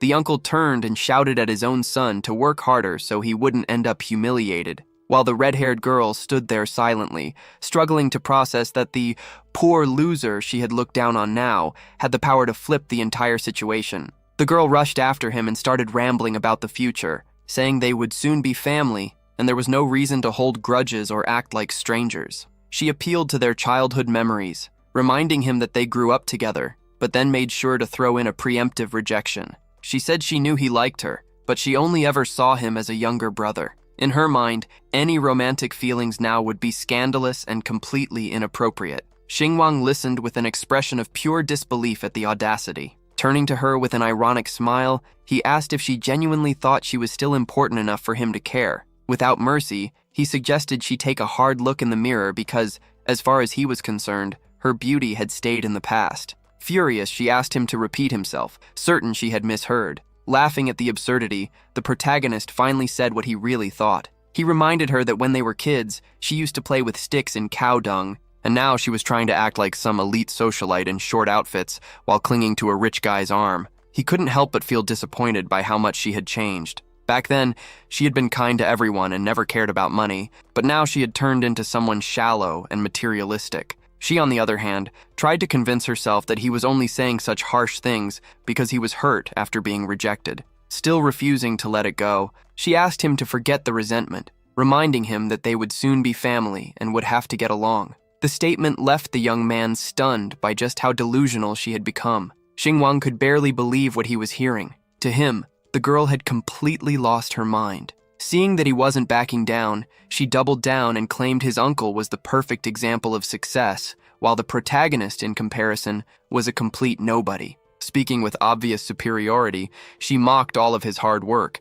saying it made no sense to struggle so much for pocket change, especially when he wasn't even working in the field he had graduated in. Her arrogance finally crossed the line when she started mocking Xinguang's mother being hospitalized. She scoffed at the cost of the surgery, treating 50,000 yuan like an impossible fortune for someone like him. He cut her off immediately, telling her to stop pretending she was some kind of princess when, in reality, she was nothing more than a frog trying way too hard to stand out. He gave her one final warning: save the pride for someone who actually cared, because he wasn't falling for that act anymore. Furious and suddenly speechless, the redhead stood there in silence while Xinguang remained calm and firm. He admitted that while he didn't flaunt wealth like his uncle, his willingness to work hard was what would take him far in life. In that moment of honesty, the system stepped in and praised the young man's mindset. As a reward for finally breaking free from that toxic childhood love, he received ownership of several houses in the city that were scheduled for demolition. Confused,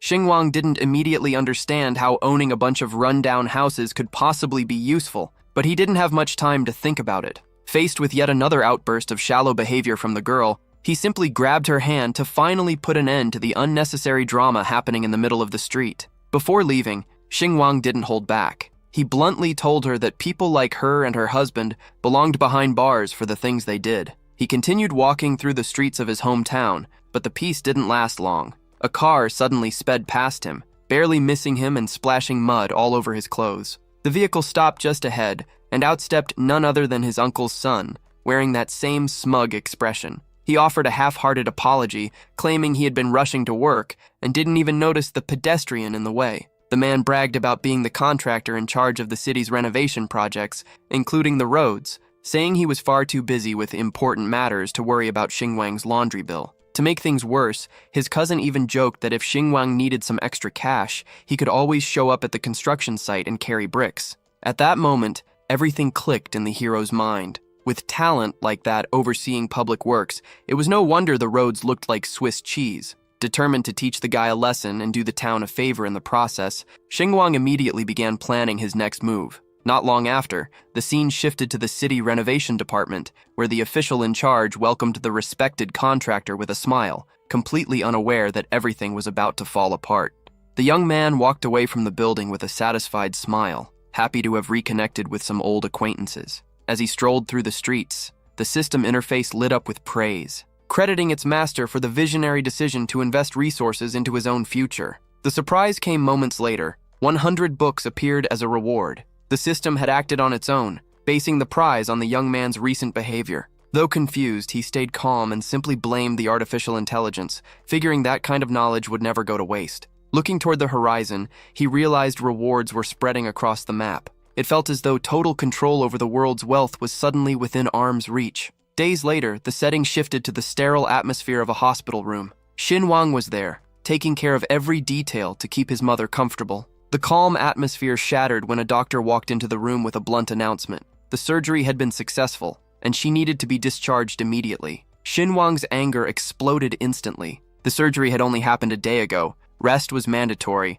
and every hospital bill had already been paid. The doctor ignored his arguments, standing there in cold silence before mockingly stating that the discharge papers had already been signed. With an authoritative tone, he ordered the nurses to clear out the bed. Everything escalated quickly. Xinwang pulled out a knife, freezing the nurses in place with a deadly stare. The blade gleamed as he demanded a real explanation from the doctor. Lying in bed, his mother watched in horror, trapped between fear of being thrown out and fear of what her son might do next. The doctor refused to back down and responded rudely, insisting that Xinwang's mother was perfectly fine and that the hospital didn't have time to waste. According to him, urgent patients were waiting, and because of delays like this, people could die. The tension in the room thickened, but the young man eventually lowered the knife and stepped back for the moment. The second the weapon disappeared, the doctor switched to threats, promising to call security. Trying to calm things down, the mother stepped in, insisting she felt fine and didn't want to spend any more money on treatment.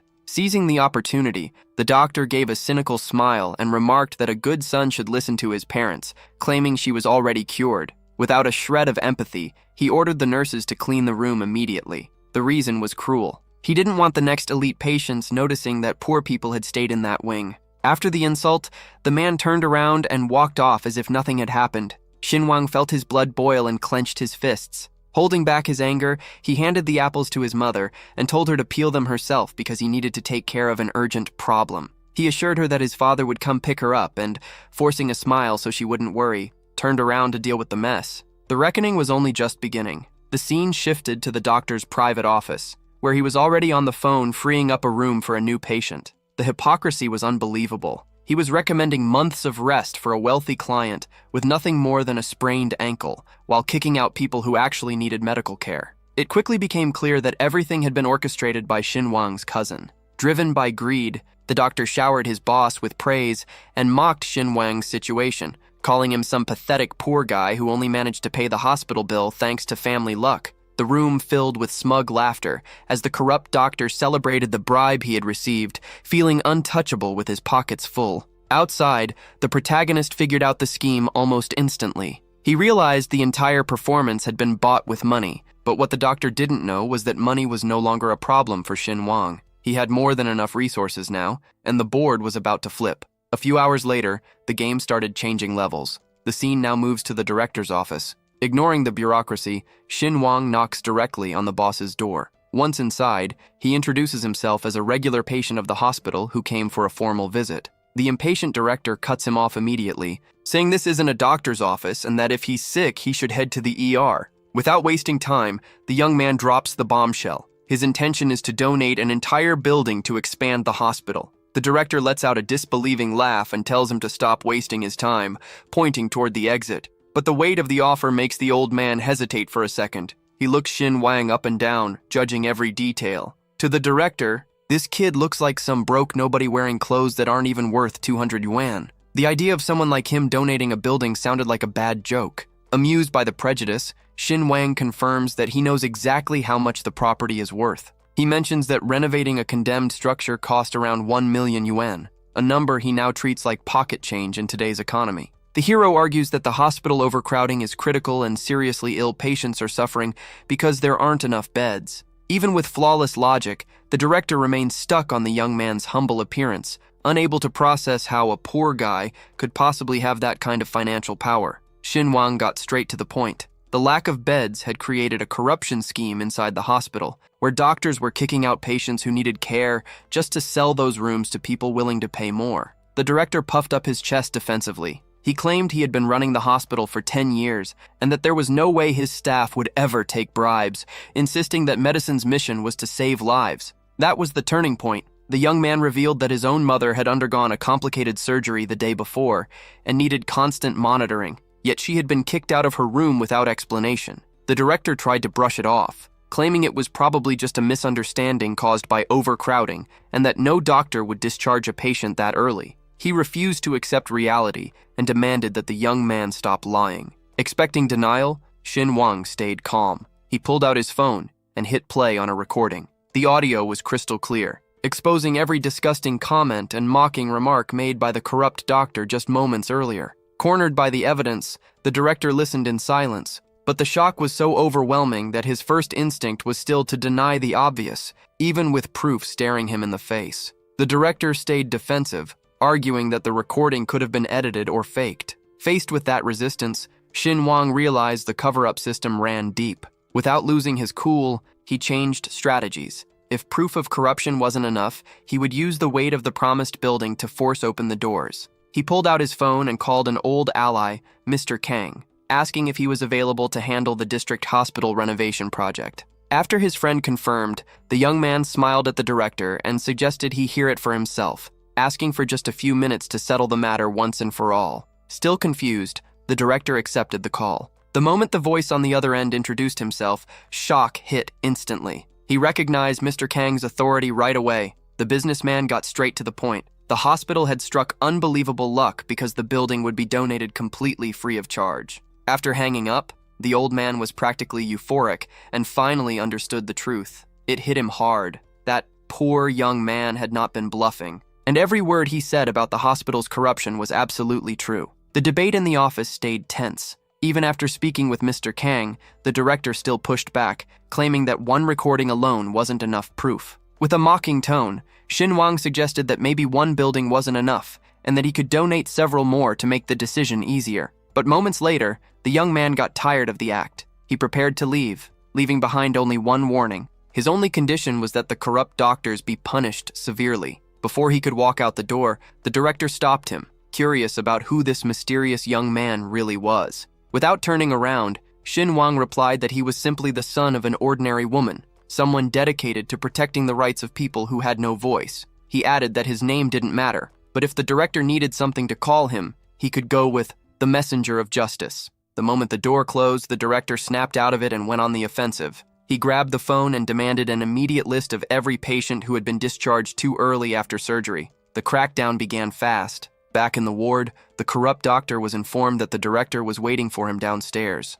The next scene was downright humiliating. The doctor was on his knees, begging not to be fired and using his own family as a shield. But the director didn't budge. Coldly, he fired back, saying the doctor cared about his own family while completely ignoring the families of his patients. In the director's eyes, keeping someone like that on staff was an insult to medicine and a risk he was no longer willing to take. The verdict was final. The scandal exploded the next day, but in a completely different setting. Xin Wang's uncle's luxurious mansion. While the man relaxed during a massage, his son stormed into the room absolutely furious. One of his friends had paid a fortune in bribes to keep his wife in the hospital, but instead of receiving VIP treatment, she had been thrown out onto the street by security. The uncle's heir was stunned. He had been sure the arrangement with the doctor was locked in and couldn't understand how things had spiraled out of control. Desperate for answers, he tried calling the corrupt doctor over and over, but the phone was completely off. Panic hit instantly. His trusted connection had vanished into thin air. While chaos ruled at the relative's house,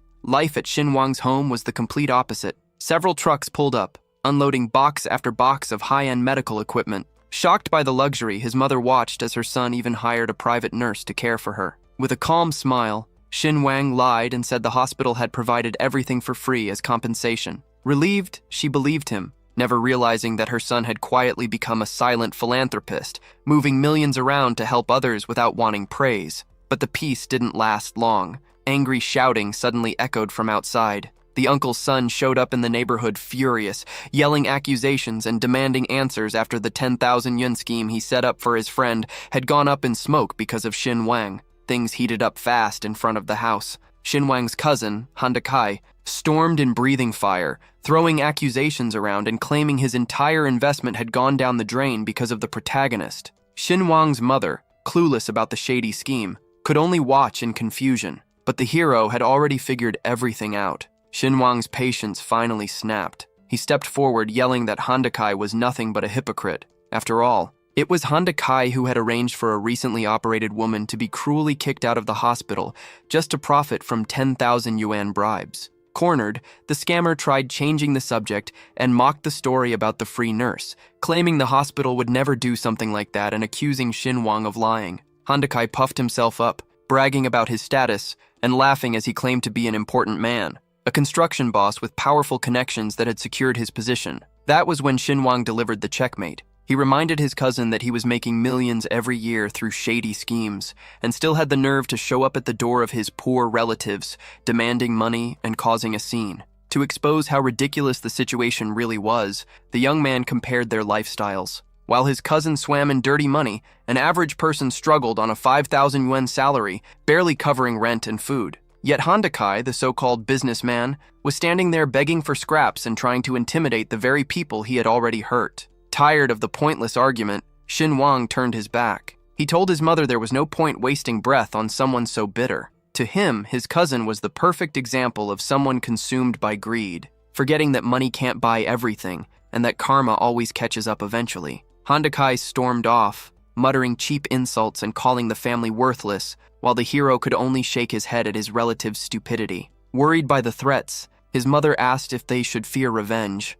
Wang didn't even blink. Honestly, he was curious to see just how far his cousin's audacity would go. As Kai drove away, Wang noticed a luxury SUV coming from the opposite direction. For a second, he wondered if it belonged to the powerful Mr. Kang, but quickly brushed the thought aside. What would someone that important be doing in a rundown neighborhood like this? To everyone's surprise, except Kai, who was already gone, the SUV stopped right in front of Wang's house.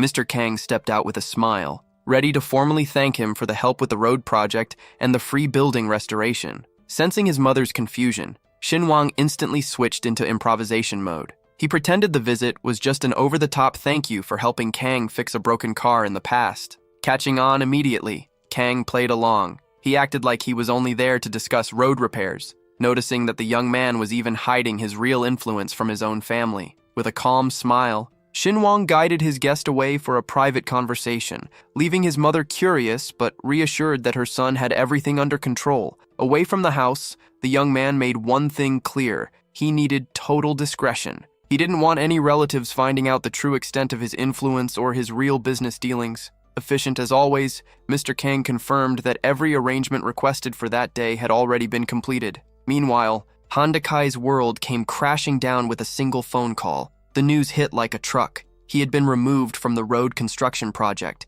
Since it was his only source of income, panic set in immediately. He slammed on the brakes so hard the tires screeched against the pavement, leaving black marks on the road as he tried to process the blow. Trying to stay composed, the cousin begged for an explanation, arguing that he had already hired workers and invested his own money. The boss was blunt and ruthless. The rules had changed, and the company now demanded standards Kai simply didn't meet. Without giving him any chance to argue, the man hung up, leaving Kai jobless and in complete shock. His phone slipped from his hand as he kept muttering no over and over, completely unaware that the order for his downfall had come directly from Mr. Kang. Days later, the scene shifted to a nightclub. Kai showed up trying one last desperate move, bribing his former boss with an expensive gift. The man was enjoying the night surrounded by women and pretended not to notice his ex-employee at all. Humiliated, Hondakai placed the package on the table and started making his desperate plea. Hondakai played his final card,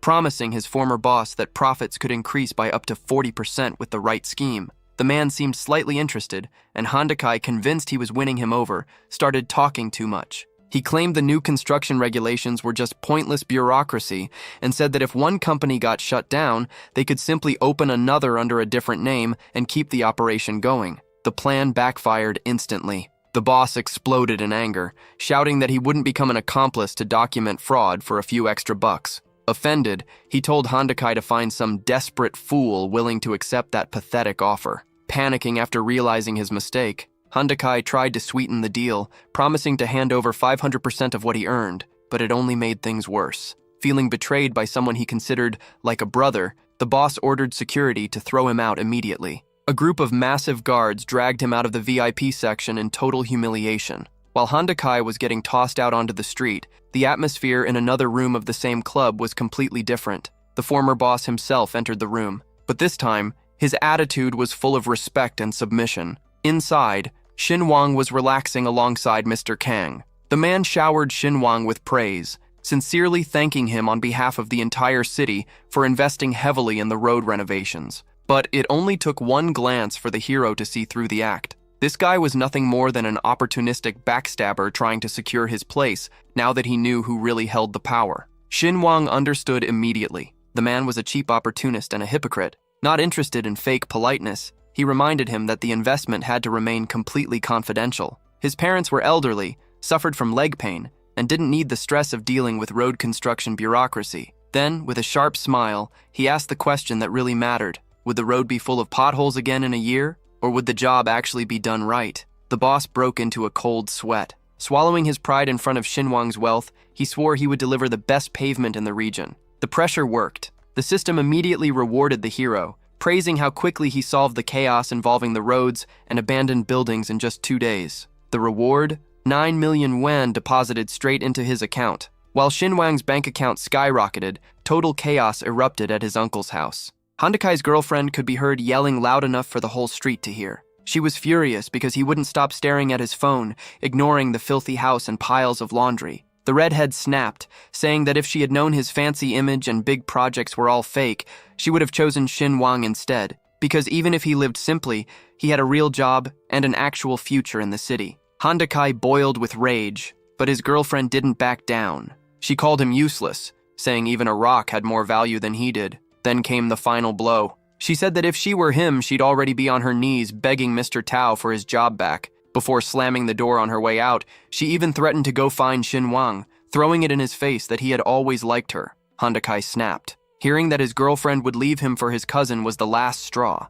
Blinded by rage and humiliation, he lunged at her, grabbing her by the neck and violently throwing her to the ground. As she fell, he screamed that if he had lost everything, then everyone else would pay the price too. Far away from all that, Shinwang's parents were trying to make sense of the fine print in a contract. Unable to understand the paperwork, they asked for a clear explanation. Mr. Kang patiently broke it down. The new road would pass through a small section of their land, and as compensation for using the property, the company would build a brand new house for them. The shock was immediate. The elderly couple could barely believe what they were hearing. Kang reassured them that if they weren't satisfied, they could negotiate a cash payment instead, but the idea of getting a brand new house without spending a single cent felt like a miracle. Shinwang's father, overjoyed, immediately started calling for his son, celebrating the incredible luck that had finally reached their forgotten village. Days later, the mood at the bus station was bittersweet. The hero had to head back to the city and face his next challenges.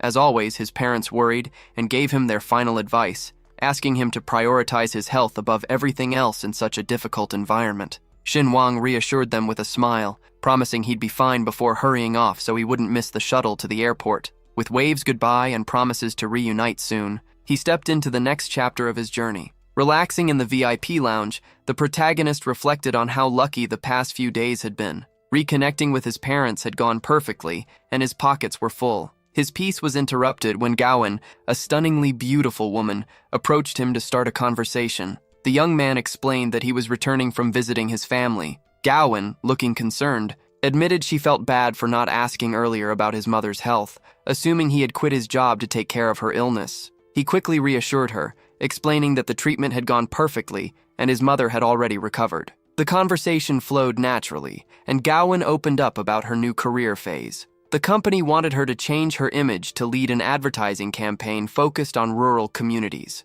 The coincidence between her new job and his recent work in the village was impossible to ignore. Curious, she asked about his own career plans now that he was free from his old job, though she made it clear he didn't have to answer if it was confidential. With a confident smile, he revealed that he had no plans to job hunt anytime soon. His focus had shifted. He wanted to start his own business. With a touch of irony, he admitted his dream was to buy the building directly across from his old company, just so his former bosses would have to stare at his success every time they looked out the window. Gowan loved the boldness and offered her influential connections to help him get the new venture off the ground. The conversation was suddenly interrupted by her phone ringing. On the other end, an assistant was rushing her, reminding her that her financial success depended on being punctual and that a massive audience was already waiting for her live stream. She needed to leave immediately. The tone of the call quickly turned tense. Gowan tried to reason with them, reminding the assistant that she had informed the company about her flight in advance and had already received approval. But at the last minute,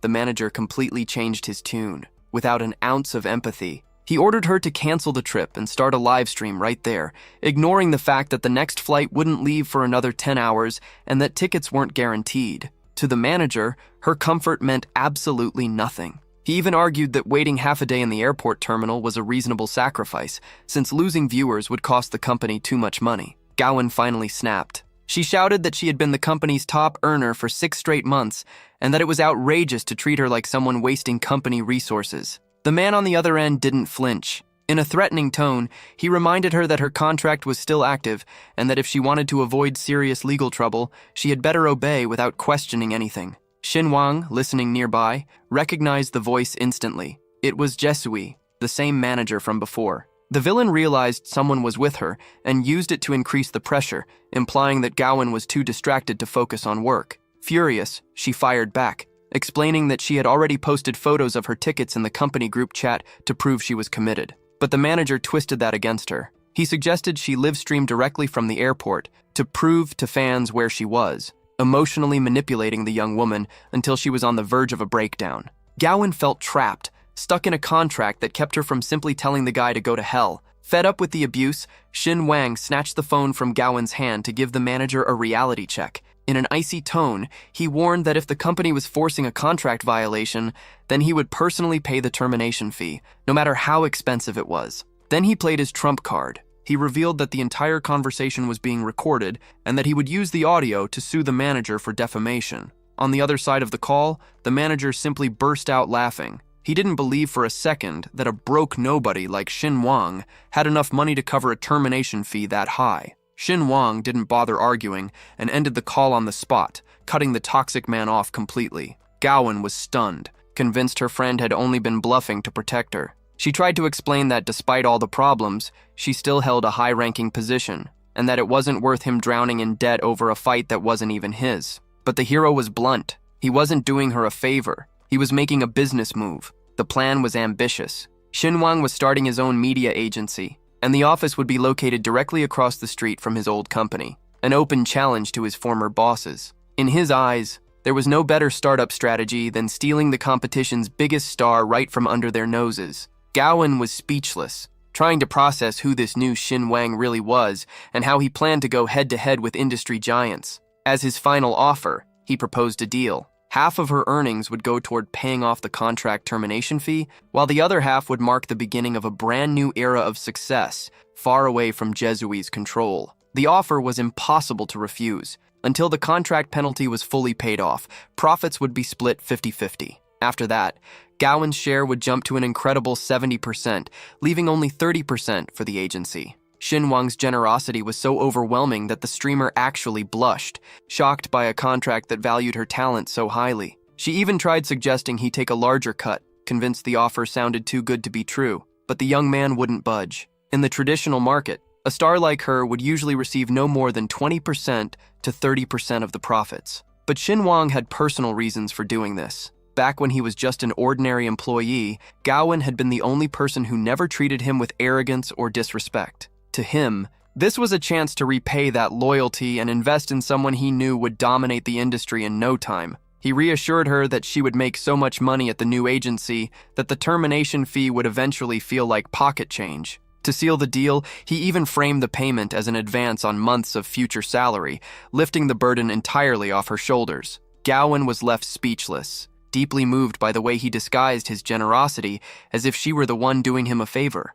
Without any more hesitation, she accepted the partnership. The scene then shifted to the heart of the business district, inside the headquarters of the powerful Mao Media Group. Xinhuang and Gowan headed straight to the manager's office, where they were greeted with mockery and shouting. In his eyes, the hero had filled the streamer's head with fake promises back at the airport. The manager even said that if Gowan actually believed Xinhuang had enough money to cover the termination fee, then she was just as brainless as he was. Without losing his cool, Xinhuang cut him off. He ordered the man to shut up and call the legal department immediately, making it crystal clear that he wasn't there to chat. He was there to put an end to that slave-like contract once and for all. The manager stood up laughing, claiming the penalty fee was astronomical and that a poor nobody like him could never afford it. The villain kept mocking him, saying that even if the rumors about Xinhuang suddenly getting rich were true, money never lasted in the hands of poor people. He compared the young man's fortune to a cardboard house that would collapse with the slightest breeze,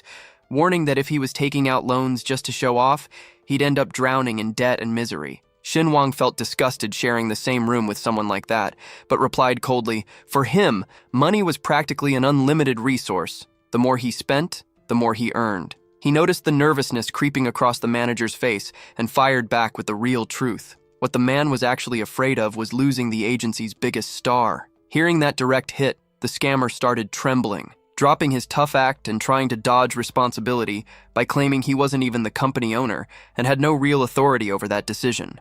When the scammer realized he'd been cornered, he started shaking, dropping the tough guy act and trying to dodge responsibility. He claimed he wasn't even the owner of the company and had no real authority over the decision. Xinhuang stayed completely calm. Threats meant nothing to him, and it was obvious the manager had been abusing his position to pressure people into humiliating situations, leaving everyone around him intimidated. Losing his composure, the technician exploded in anger, shouting that no one would ever humiliate him, reminding everyone that the protagonist used to be nothing more than an obedient subordinate. But the hero wasn't about to let it slide. He fired back, pointing out that the employment contract was still legally valid and that any insults or defamation could lead to a lawsuit. He specifically mentioned clauses that prohibited the company from spreading false information about employees even after they had left. Hours later, the tension shifted to the conference room. The paperwork for the streamer's termination sat on the table, needing only one final signature.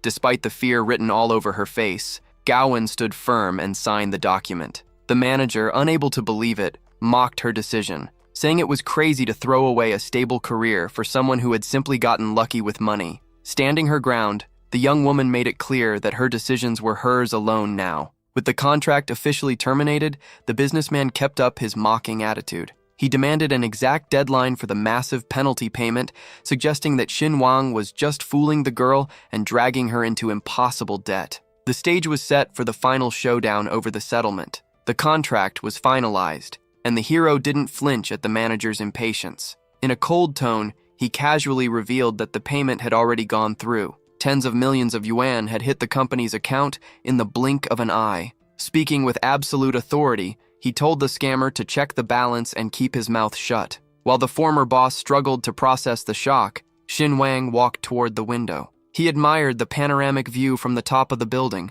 complimented the architecture, and then called Mr. Ho to wrap up the final details. His revenge was complete, and the system even rewarded him with a staggering 99 million yuan bonus for the move. As they were leaving, the pair were stopped by someone calling out to them. It was an old acquaintance, surprised by the unexpected encounter. With a hint of bitterness, she mentioned hearing about Gowan's firing and implied they'd probably never cross paths again. Xinhuang didn't let the jab slide. Pointing to the building directly across the street, he announced that his new office would be there and casually invited her to lunch anytime. The revelation hit like a knockout punch. The woman stood speechless, trying to process the young man's meteoric rise. Right in the middle of the awkward moment, Xinhuang's phone rang. It was an urgent call confirming that all the paperwork for his new property was complete. The caller only needed to know when the new owner would stop by to pick up the keys to his empire. Everything was finally in order. Xin Wang had been so focused on his next moves that he had almost forgotten he now owned a home of his own, even laughing at himself for the oversight. With the loose ends tied up, he made sure Gowan could travel and rest without worrying about anything. His new business partner agreed enthusiastically, still amazed at how effortlessly he had paid off her contract penalty. News of Xin Wang's rise started spreading quickly. The red-haired acquaintance could barely hide her disbelief. To her, it seemed impossible that the guy who used to handle the dirty work around the office had suddenly become a billionaire overnight. The saying proved true. Appearances can be deceiving, and he was living proof of it. Meanwhile, at one of the city's luxury real estate agencies, the atmosphere was tense. An ultra-high-profile client was about to arrive, and the manager demanded absolute perfection from the staff to protect the company's reputation. Nobody could afford to mess up in front of someone with that kind of wealth. The supervisor gathered all the employees, ordering them to clean up their uniforms and line up at the main entrance for a flawless welcome. The mysterious Mr. Han had just purchased a mansion straight out of a movie and deserved royal treatment. Nervous about making a mistake, one of the receptionists even asked for a photo of the buyer, worried she might accidentally mistake the major investor for an ordinary visitor. The manager only smirked confidently, saying the buyer was a financial tycoon so powerful that his presence would be impossible to miss. According to him, people at that level practically radiate luxury, so no one would ever confuse him with some random nobody. To make sure everything was perfect, he ordered a full, deep cleaning of the office, making sure not even a speck of dust remained to bother the wealthy client. While the staff prepared to welcome a luxury convoy, an ordinary taxi pulled up outside. Out stepped Xin Wang, ready to finalize yet another investment. Looking at the building, he understood why the company dominated the real estate market, though he found the over-the-top reception at the entrance a little strange. With a touch of sarcasm, he even figured they must be waiting for some overweight big shot. The hero walked into the building and found himself inside a massive but oddly empty showroom. Curious, he started checking out a model of a luxury mansion, admiring the design, which featured sprawling gardens and a designer pool created by a well-known architect. That was when a rookie employee named Irene politely approached him, offering assistance and showing him the available properties. The friendliness didn't last long. The general manager stormed over, furious, interrupting the interaction and scolding Irene right in front of Xin Wang. He made it clear that nobody was supposed to be helping customers that day, especially not ordinary people. In his eyes, serving a regular customer at that moment would be disrespectful to the powerful tycoon who was about to arrive, and he refused to let anything ruin the luxury atmosphere. But Irene didn't back down. She argued that management was to blame for failing to put up any signs, saying the office was closed to the public. Losing his patience, the manager called her incompetent and decided to handle the problem himself. To him, it was outrageous that a guy who looked like he didn't even have a dollar to his name would dare walk into a luxury real estate office. The boss walked over with pure arrogance, snapping that broke people loved wandering in just to stare at model homes and waste everyone's time. He made himself crystal clear. If Xin Wang wasn't there to buy something, he needed to disappear immediately. Stunned by the disrespect, Xin Wang asked if he had heard him right. But the manager ignored him and ordered Irene to throw the problem customer out before the real VIP arrived. The hero was left speechless, getting kicked out before he had even said a word. The villain, completely unfiltered, mocked him by saying properties there cost 300,000 yen per square meter and that Xin Wang didn't even look like someone who could afford the cab ride there. Furious over the terrible service and blatant prejudice, Xin Wang called out the company's disgusting attitude, but the manager didn't care. In his mind, he was simply getting rid of someone who would never be able to afford living in that neighborhood. As the manager continued spewing insults, Xin Wang's phone rang. It was an official call from the real estate company's executive office confirming the details of the transaction. Without hesitation, the hero answered and immediately dropped the bombshell on the director on the other end of the line. He explained that he was being humiliated and that the branch manager had just claimed he wasn't the type of person who belonged there. In an icy tone, Xin Wang announced that he was canceling the deal and taking his millions to a competitor instead. Panic hit instantly. The director practically begged him not to leave, swearing it was all a terrible misunderstanding, and immediately ordered a private driver to rush toward the sales department. Inside the luxury car, the company executives were in full panic mode. The manager had received clear instructions to welcome the most important client of the year, and the idea that the wealthy buyer might hold a grudge against the brand was a financial nightmare. The car tore through traffic at high speed in a desperate attempt to save the contract. Meanwhile, back at the office, The manager kept acting like a complete idiot. Completely unaware that upper management was racing there because of him, he maintained his smug grin and kept insisting that Shin Wang leave immediately, terrified that the poor guy would ruin the atmosphere for the tycoon he still believed was about to arrive. The manager spiraled completely out of control. Assuming the man on the phone was just another unwanted visitor, he took all his frustration out on Irene. Grabbing the employee by the ear, he yelled that beauty meant nothing if she kept bringing in problem customers who offended real millionaires. Fighting back tears, the girl tried to explain that she was only doing her job, but he ignored her completely. Then the villain turned on Shin Wang. Shoving him, he called the hero a loser and threatened to physically throw him out if he didn't disappear immediately. At that exact moment, the company executives stormed into the office. Trying to save himself, the manager forced a smile at the woman who had just arrived, claiming he was simply handling a small misunderstanding involving an intruder. The executive didn't even look at him.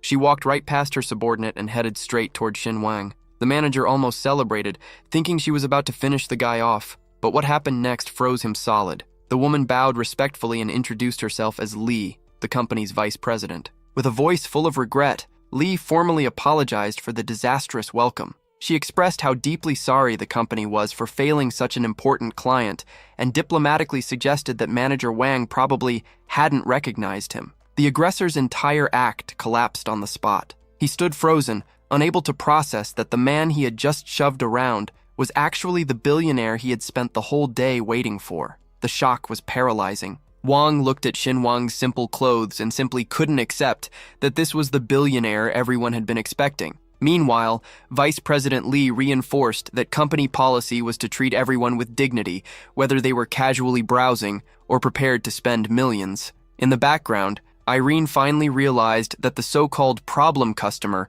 was actually the VIP who would save the company's monthly targets. Lee's patience finally ran out. She tore into the manager, reminding him that she had warned him countless times never to judge people based on appearance. Feeling the ground disappear beneath him, Wang realized his luxury career was over. The firing hit him like a truck. The executive announced he was done, calling him nothing more than a mediocre employee who acted superior while selling houses that didn't even belong to him. Desperate and completely stripped of dignity, the man with glasses broke down. He dropped to his knees and started crying, desperately appealing to emotion. He unloaded a long list of problems: a large family, car debt, overdue mortgage payments, and even a sick daughter who relied on expensive medication. But Mrs. Lee wasn't buying the performance. She already knew his history and understood that he constantly used those excuses to cling to his position. As far as she was concerned, the rules were simple. Respect for customers was non-negotiable. Business was business, and Wang's behavior had crossed every acceptable line.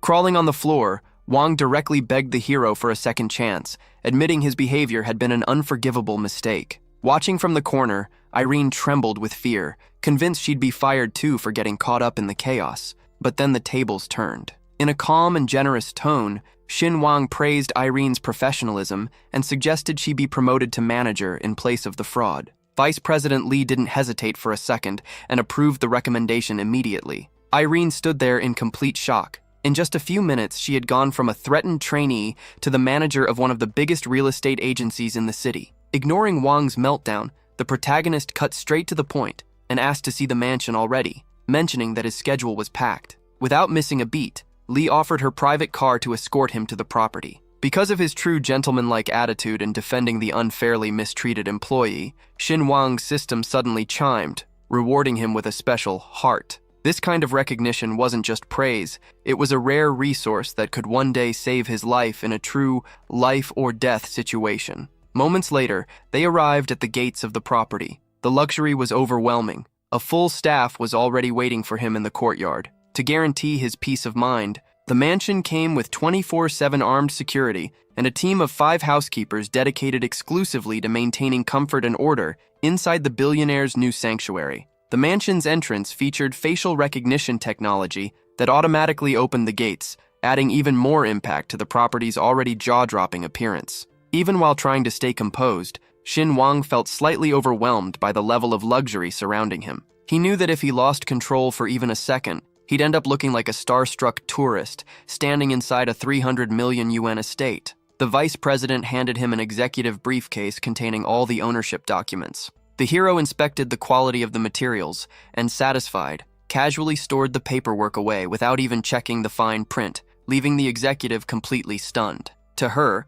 that kind of blind confidence was the clearest sign imaginable that he possessed unimaginable wealth. The architecture resembled a 19th century European castle, surrounded by flawless landscaping designed by a world-famous landscape architect. As they walked, Mrs. Lee carefully observed Xin Wang. He dressed so simply and seemed so detached from money that she began wondering if he belonged to one of those ultra-wealthy families who hated flashy displays of wealth. Despite the perfection of the original design, the hero was already planning practical changes with his parents' comfort in mind. He decided that part of the luxury landscaping would be replaced with a small vegetable garden, growing cabbage, eggplant, and green beans so his family could truly feel at home. Noticing the unusual ideas, his companion immediately assured him that any modifications could be made right away to guarantee his satisfaction. The vice president reassured him that he shouldn't hesitate. If he wanted to redesign everything, the company would gladly bring in its elite designer to redo the landscaping at no extra cost.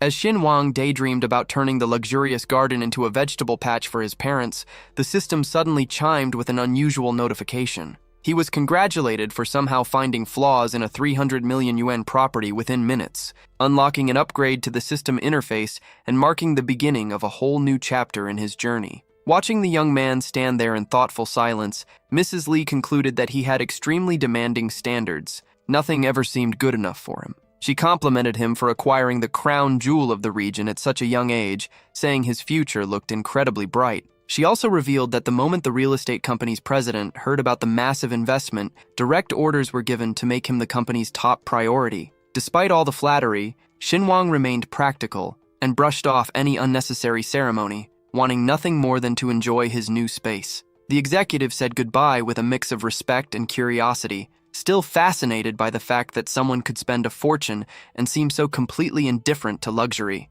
Now officially the owner of the castle, the protagonist was satisfied, even if, to him, the price tag barely mattered compared to the bigger plans he had ahead. News of the mansion sale spread quickly and eventually reached a wealthy young woman living in another luxury estate. When she learned that the new neighbor was only 20 years old, she was stunned. The head of the Han family noticed her interest and asked whether she knew the buyer. After a thoughtful pause, she concluded that anyone capable of casually paying 300 million yuan up front was clearly not someone ordinary, and digging too deeply into a person that powerful could easily create unnecessary trouble. To avoid future friction, she ordered a welcome gift to be prepared, planning to pay a formal visit soon. Meanwhile, time flew by. After 3 months of non-stop preparation and sleepless nights, Xin Wang finally celebrated the launch of his new empire, Dujin Media. During the grand opening, he made sure to publicly thank Gaowen, who had been the company's backbone throughout the entire setup process. The atmosphere among the recruits was electric, with new streamers fully motivated to give everything they had to turn the agency into a powerhouse in the market. Xin Wang felt deeply grateful toward his partner, who had stood by him through every decision. Even so, he stuck to the strategy he had planned from the beginning. Over the past few months, he had asked Gaowen to step away from the spotlight. The company's full focus was now on heavily training new talent. Since Dujin Media was still getting started and desperately needed fresh faces, the top priority was transforming beginners into skilled stars under the guidance of experienced mentors. All the donation revenue from the rookie streamers flowed directly into Gao's account, which initially made one of the girls suspicious. But the explanation was simple. Gao wasn't just an instructor, he was one of the agency's founders and the mastermind behind the operation. He knew exactly how to grow accounts, attract audiences, and structure a successful live streaming system. The plan was to train the newcomers until the machine could run on autopilot, allowing the girl to eventually return her focus to her own broadcasts. Once she understood the strategy, she bought into the vision immediately. Across the street, however, the competition had already started paying attention. The protagonist's former boss noticed a flood of new accounts gaining momentum. Even after recognizing the intense dedication coming from the rival streamers, the arrogant executive could only laugh. In his mind, some random startup agency could never challenge the entertainment empire he represented. The mockery session was interrupted by the arrival of a flashy figure, a man sporting a heavy gold chain and a bright grin highlighted by a gold tooth. It was the manager's brother, fresh back from a trip and ready to step onto the battlefield. The reunion brought instant relief to the boss, who admitted he desperately needed backup. Taking over the room and staring at the neighboring building with an intimidating grin, the newcomer made one thing clear. It was time to crush the competition and remind everyone who really ruled the market. The newcomer was no ordinary player. He was the true king of live streaming. Across the street, confidence at the rival agency was through the roof, and their offensive was already taking shape. While the threat kept growing on the other side, the protagonist stayed relaxed in his office, casually reviewing blueprints for his future mansion. After tossing aside 4 amateur-looking drafts, the choice became obvious. For the insane amount of money he planned to invest, the house needed to look grand, unique, and miles above those mediocre designs. The calm didn't last long. Gwen stormed into the room, furious. The competition had started targeting their rookie streamers, tempting them with offers to co-host live streams alongside major influencers who pulled in massive audiences. The second he saw the proposal, the protagonist recognized the trap instantly. It was the oldest and dirtiest trick in the business. Throw a rookie into a live stream battle against a giant creator and crush them publicly during a donation war, destroying the smaller agency's confidence in front of everyone. Without losing his cool, he immediately planned a counterattack. If the war was going to be decided by donations, then he would flood his own recruit streams with absurd amounts of virtual gifts, using his own money to completely crush the egos of those millionaire rivals. Hearing the aggressive strategy, Gwen finally connected the dots. She instantly realized that the insane donations that had launched her own career in the past had also come straight from his pocket. Worried about how much money he was burning through, she still tried to convince him not to throw away such ridiculous amounts of cash, but by then, the plan to humiliate the competition was already in motion.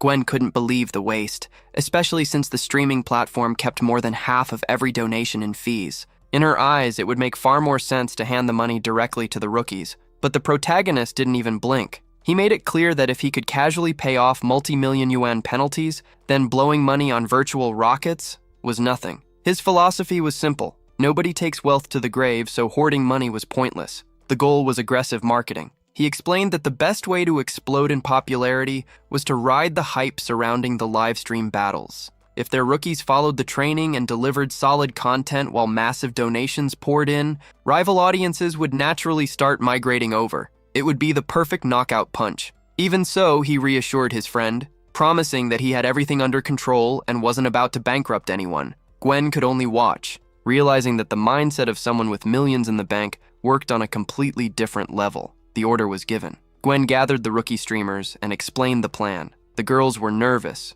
afraid of accepting challenges from veteran creators, only to get embarrassed for nothing. But sticking to the strategy, Gwen told every single one of them to accept the rival invitations immediately. As the live stream battles were confirmed, the office atmosphere shifted into full war mode, with the protagonist's agency gearing up for the counterattack that would change everything. Even under pressure from their rivals, the protagonist still ruled the live streaming world, maintaining his dominance through overwhelming donations. While chaos unfolded around him, he seemed more focused on decorating his future mansion, debating between rosewood furniture or a more understated French vintage style. The calm shattered when Gwen rushed in with a tense update. One of their agency's streamers had just been completely destroyed during a joint live stream. The loss had been brutal. Behind the scenes, the team monitored every second of the live stream, waiting for the signal to strike back. The strategy was deliberate. The protagonist intentionally held back, waiting for the other side to celebrate victory too early. The plan was to let the rivals relax at the top before crushing them with a tidal wave of donations.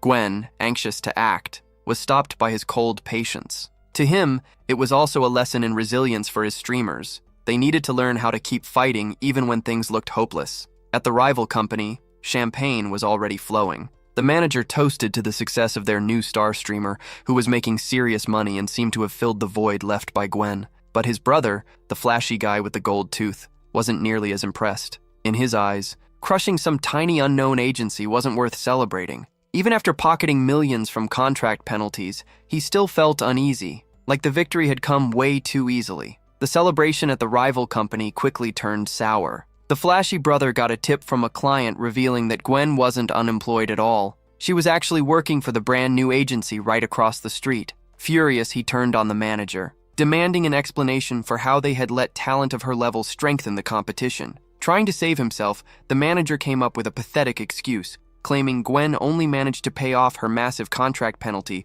because she found some rich sponsor, a naive kid who thought money alone could buy the top spot in the streaming industry. Their arrogance didn't last much longer. A staff member burst into the room yelling, interrupting their smug conversation about guaranteed victory. The panic was justified. A torrential wave of massive donations had started pouring simultaneously into every rival live stream. The manager instantly felt the pressure, remembering that the same mysterious donor had already caused major problems before. This time, though, the attack was coordinated. It wasn't just one live stream, it was 10 happening at once. And the protagonist's agency was dominating every single one with multi-million yuan leads. Still in denial, the manager tried to argue that the rival company was probably just pumping in their own money to fake numbers. But the panicked employee shut that theory down immediately. This wasn't luck or some random glitch. Another wave of luxury gifts and elite donations flooded the screens, making it painfully obvious that the small agency across the street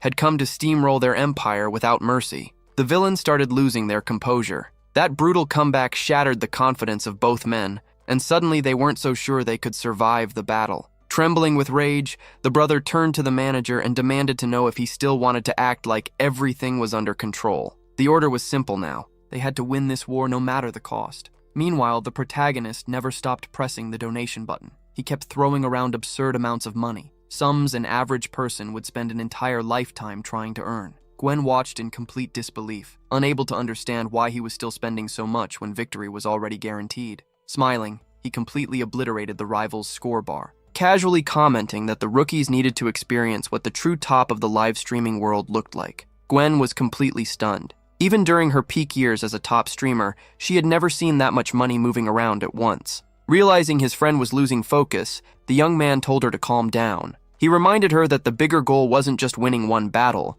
it was building an unstoppable empire. Total dominance was the objective, and this was only the beginning. After the humiliating defeat, the rival streamers were forced to honor the bet. They had to remove their former agency's name from their profiles and continue as independent creators. While Gwen went off to congratulate the team on their overwhelming success, the protagonist shifted his attention back to personal matters. Returning to his tablet, he finally locked in the design for his dream bedroom, fully focused on finishing the plans for his luxury mansion. The dream setup was decided, an elegant French-style bedroom centered around an exotic purple tree. With the mansion design finally settled, the hero decided to check his bank account, curious about the endless stream of rewards the system kept triggering every time he spent money. The shock was unavoidable. When he opened the account, he found 1 billion yuan sitting there. The logic was completely insane. The more money he spent, the more the system flooded him with wealth. Meanwhile, Doujin Media's explosive success became the hottest topic across major news outlets. A high-profile reporter mobilized her entire newsroom to uncover exclusive information about the agency that was swallowing up the market. At the headquarters of the streaming platform itself, executives couldn't stop talking about it. The company had shattered historical growth records, gaining 2 million followers in a single night. It was an unprecedented phenomenon. The agency's rising stars, despite being completely exhausted from the brutal workload, were glowing with excitement. They approached the boss and shared what it felt like going up against the giants of the industry. Their initial fear had transformed into the thrill of total domination. Keeping an eye on the massive wave of donations they had received, the girls eagerly waited for their payouts. Without wasting time, the protagonist immediately began transferring each streamer's agreed share, honoring every promise. Right in the middle of it, the system sent him praise for his behavior and rewarded him with 500 yuan. For someone sitting on 1 billion, the tiny bonus felt like a joke, leaving him completely unimpressed.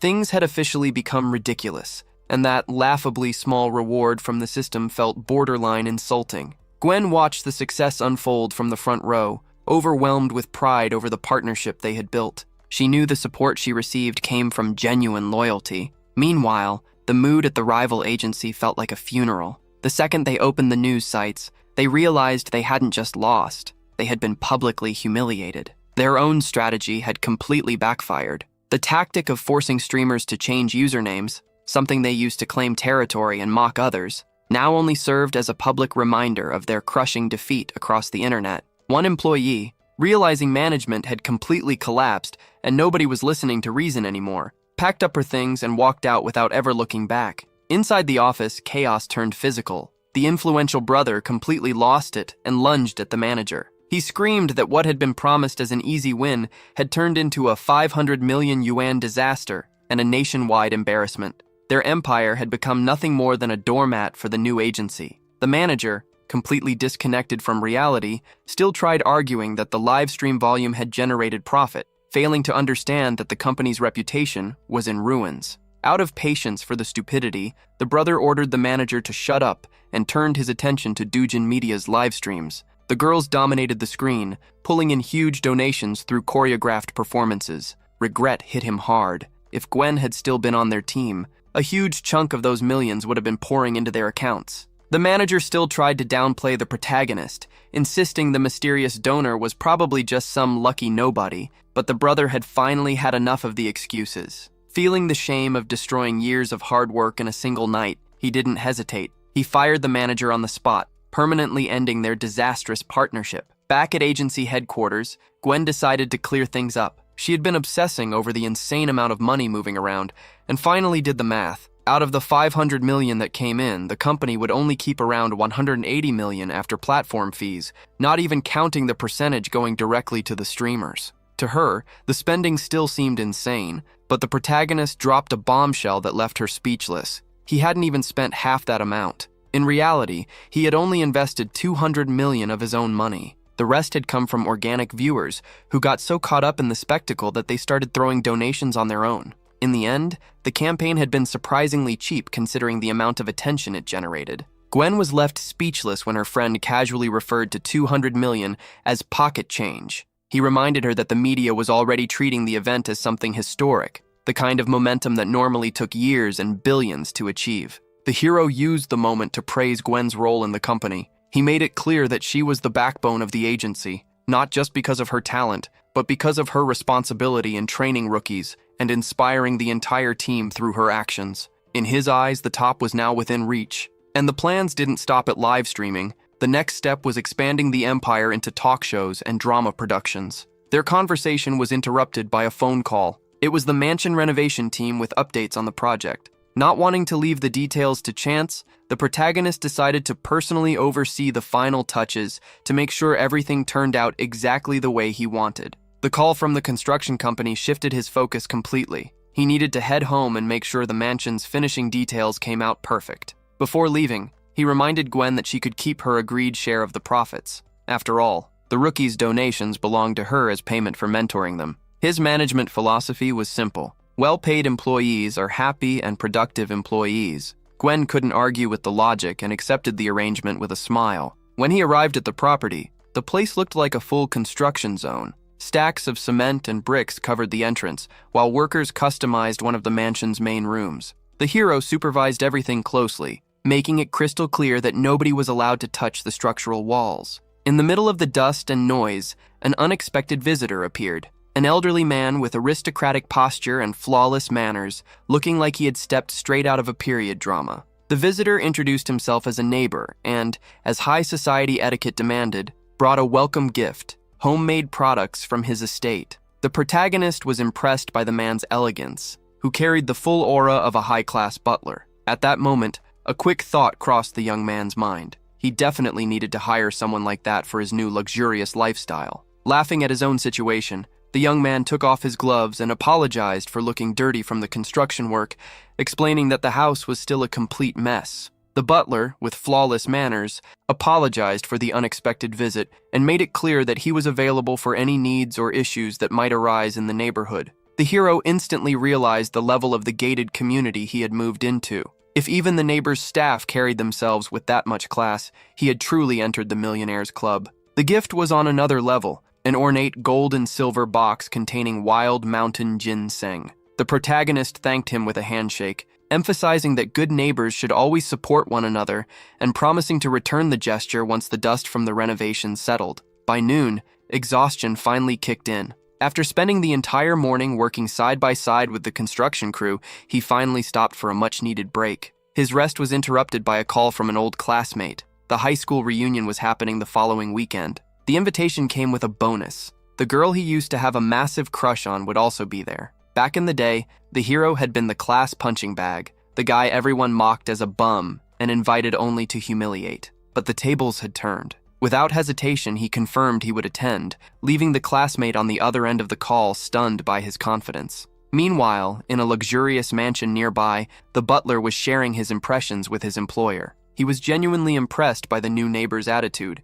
emphasizing how polite the young man had been and how he hadn't shown the usual arrogance common among the wealthy. The highlight of the conversation was the detail that he had removed his dirty gloves before touching the gift. To the butler, the young man was someone worth keeping close, especially because of his humility and willingness to get his hands dirty working on his own house. The report, however, was cut short when the neighbor heard footsteps approaching and quickly turned to see who had arrived. The atmosphere at the neighboring mansion soured the moment an unwelcome guest barged in. The man didn't come alone. He brought a woman with him and had the audacity to stroll through the house like he owned the place. Ping Chao, visibly annoyed, confronted the intruder and demanded to know the reason for such an inconvenient visit. With a cynical smile, the man introduced the woman as the family's future daughter-in-law, claiming the two were deeply in love and about to make things official. Silly, the so-called fiancé, tried to put on a performance and burst into tears, appealing to everyone's emotions and asking them to leave. But the drama didn't work. Ping Chao, hardened by both business and life experience, wasn't buying the act. She made it clear that their presence was unwelcome and that the young man was risking his own family relationships with this kind of audacity. Playing innocent, the man tried to brush the situation off, saying his sister had always had a difficult personality and that it wasn't a big deal. That smug attitude was the final straw for Ping Chao. He even had the nerve to bring up their grandfather's will, reminding everyone that access to the inheritance depended on marriage and implying that his sister was simply jealous because he had made the first move. The response came in the form of a laugh dripping with contempt. The younger sister reminded him that, at 20 years old, marriage was the last thing on her priority list and that, unlike him, she wasn't desperate for money. She made it clear that she wouldn't allow any gold digger to get anywhere near the family fortune and that any decision about her future would ultimately require their grandfather's approval. The scene shifted to the entrance of a luxury restaurant. Gwen had a quick errand to deliver something to a client and would come back afterward to pick up the protagonist. She sped off in an expensive car, leaving the young man with the feeling that the day was about to be profitable. Looking to the side, he noticed he had become the center of attention for a group of young people staring at him curiously. One of the girls quickly recognized him. He was an old classmate. What shocked the group was the car he was driving, a Mercedes S-Class worth around 10 million yuan. His former classmates couldn't process it and immediately started gossiping, assuming he was being financially supported by some rich woman because they refused to believe he could have succeeded on his own. Without losing his composure, the hero decided to play along and asked if they were bitter because none of them had managed to find someone to bankroll a luxury lifestyle. The joke landed like a bomb, especially for one of the women who snapped back furiously while pretending she didn't care about money. But the protagonist knew her past well. He knew she had married a factory director purely for money after scheming to break him up with his ex-wife. As the tension grew, more cars started pulling up, bringing additional guests for the class reunion. The crowd got bigger, and the couple leading the mockery stepped out of their vehicle, ready to continue the drama. The arrival of another couple shifted everyone's attention. It was the same neighbor of the protagonist, now treated like an actual goddess by their former classmates because of her beauty and status. Standing beside her, a young man from the influential Pink family acted arrogantly, shoving the protagonist toward the young woman while mocking him, saying everyone knew he had only shown up to the reunion to see her. The hero greeted the young woman with calculated shyness, while she, visibly uncomfortable and awkward about the situation, politely responded with a brief greeting. Wanting to show dominance, the wealthy companion made a patronizing comment about how understanding she was for allowing the interaction, before leaving with a promise to pick her up later. The young woman's flawless manners only fueled the envy of the others, who had already started fishing for invitations to what they assumed would be a lavish future wedding. The young woman tried to brush off the topic with an awkward smile, but the atmosphere of flattery was quickly interrupted by everyone's eagerness to head inside the restaurant. The group moved into a private room reserved for the party, where drinking and karaoke quickly took over the night. While his former classmates got lost in the loud fun, the protagonist stayed isolated in a corner, quietly watching the scene with obvious boredom, clearly feeling out of place in such a shallow celebration. The atmosphere of showing off soon reached another level. One of the guys casually mentioned that the economy had forced him to buy only an apartment in the most expensive area of the city, right across from City Hall. The revelation left the group speechless, since any property in that neighborhood was worth tens of millions. Meanwhile, the women crowded around Silly, obsessing over her future as a luxury housewife and admiring the massive diamond ring on her finger. In her mind, everyone else's jealousy was simply the price of being born beautiful. While the shallow conversation dragged on, the protagonist received a notification on his phone. The renovation of one of his buildings had been completed. That was when he realized an absurd oversight. With all the chaos of his new business ventures, he had completely forgotten about the full building donation he had promised to a hospital. Noticing that he couldn't stop looking at his phone, his former classmates started mocking him. To them, he was obviously pretending to be busy just to hide how heartbroken he was over seeing his old crush about to marry someone else. Completely unfazed, the hero replied that there was no reason for drama. If she was getting married, he'd be the first one cheering her on, trying to put him down. A red-haired guy sarcastically asked if he even made at least 5,000 yen a month, or if he had to work himself to death with overtime just to hit that number. Slipping his phone into his pocket with an unreadable smile, the young man played along. He admitted he had been working too much lately. After all, his life goal was to help make the world a slightly better place. The protagonist's response instantly became the butt of the joke. To the group, the idea of someone making so little money wanting to change the world sounded like childish nonsense. In a mocking tone, the nastiest one suggested that if he really wanted to improve his life, he should stop dreaming and go carry bricks at a construction site, where hard labor at least paid better. The jab hit a nerve, and the hero's attitude shifted as he prepared to show them reality. Sensing the tension, the former classmates suddenly tried to backpedal with fake excuses, claiming it was just a joke, and that deep down they were only trying to help him find a real job. With an ironic smile, the young man thanked them for their kindness and announced he was leaving. He explained that he couldn't waste any more time since the crew renovating his house needed immediate supervision. The room exploded with laughter. Nobody believed for a second that he owned property. The challenge came immediately. If he really had a house in a wealthy neighborhood, he should invite everyone over for a housewarming party. Still playing along, the hero replied that his humble home was way too small for that many people, and even took a jab at the guy bragging about his apartment, commenting that with the city's insane housing prices and a 5,000 yuan salary, someone would have to starve for days just to afford a single square foot. He tried to say goodbye again, but one of the guests blocked his path. The hostility didn't stop. The guy refused to let him leave, demanding that he not take another step until he paid his share of the restaurant bill. Things got tense when the protagonist, now out of patience, suggested they send the total in the group chat and he would pay his share later. The blonde woman wasn't having it. She started mocking him, saying nobody uncorked expensive wine at a restaurant like that just to let someone sneak out without paying. To end the argument, the young man pulled out his phone and showed proof of a 10,000 yuan transfer he had made on the spot. Instead of backing off, his former classmates doubled down on the ridicule. To them, the gesture only proved he was still the same cheap loser he had always been, claiming he had probably spent forever saving up those 10,000 yuan just for one flashy moment in front of the group. One of the girls added another jab, saying the final bill would cost way more than that, and his little show-off moment meant nothing.